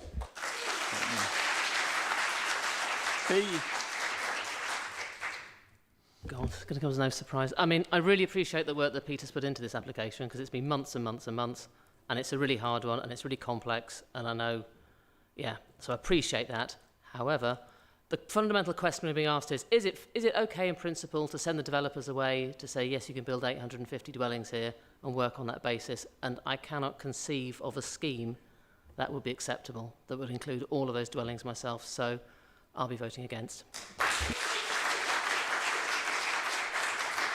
Do other members want to speak? Chris? Yeah, I agree with what Locksmith said. I mean, I only live hundreds of yards away, and the place it's just a mess at the moment. But I can't bring myself to vote for this purely because it's 850 dwellings in a very small area, and the affordable housing is nowhere near the level it should be, and it's just you're asking too much of us as a committee to vote for an outline planning permission with too many variables, too many unknowns, and I just don't feel comfortable. I started off supporting in my mind after reading the papers. I was not far from supporting it, but after all the conversations we've had, I'm sorry, but thanks for the report, Peter, but I can't be supporting this either.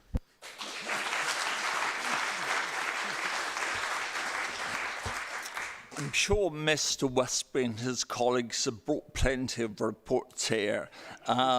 Pure professionally, giving his best advice professionally, but ultimately it's down to us as a committee. Does anyone, John? Yeah, I've all the way through this been pro this development on the basis that I'm not committing to anything really. But at the same time, that makes me incredibly uncomfortable because although we're not committing to anything, I'm always thinking, well, why is this even here then? And it just seems to be around this number of potential properties that could be on that site. And when I weigh it up, that's what makes me feel the most uncomfortable, is that one day I'll live to regret having agreed that 800 plus properties are going to be on this site, and now we're just talking about how we get them on this site. So on that basis, I think I just have to vote against it.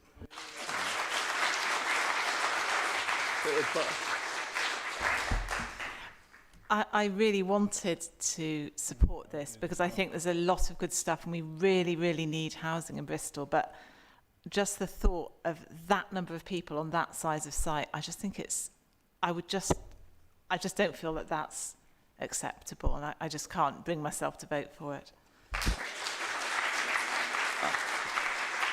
Farah, do you want to speak? I mean, everyone's echoed the concerns. I was pro in the beginning, but my major concern was about the affordable housing as well. I wasn't comfortable about that. But now we're having more information about the density as well. That has been a concern. So on those two bases, I won't be voting for this. I think it's very clear. Everyone's spoken and express their view, and clearly there isn't support for the granting of this application here. So formally, actually, I do need to just move the resolution, don't I? Yes, that's correct. Yeah. And then we'll obviously move to, I'll take a refuse application from the floor. But sorry, just to clarify on that, obviously, if it's not seconded, then there would be no vote. But the convention is that it's moved, the recommendation is moved formally and tested to see if there's any support for it, and then you can move on to whatever you want to do then. So, do I have a proposer? And obviously not, so that falls. We now move to actually a proposal for refusal from the floor.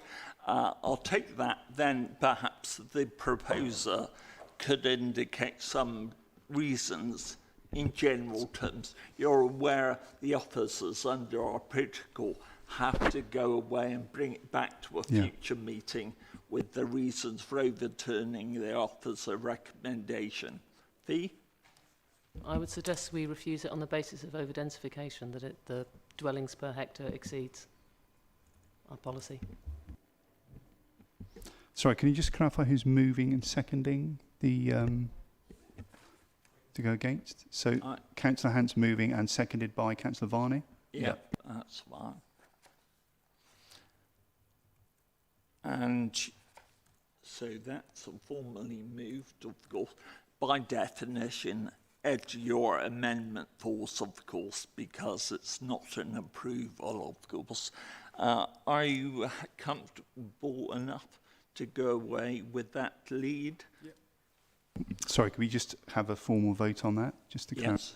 So we're formally moving that. So it's formally to refuse. So it's for the refusal or against or abstain. Fee? For the refusal. Ed? Refuse. Tom? For. Andrew? For. John? For. Farah? For. Philippa? For. And Chris? For. And I shall vote for. So that's unanimous for that, and then as you indicated, it will go, that will need to then come back to future committee.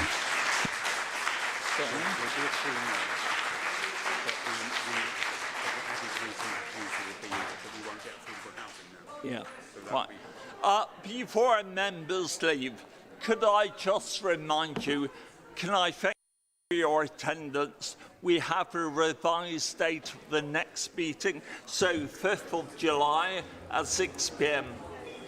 Have a good opera.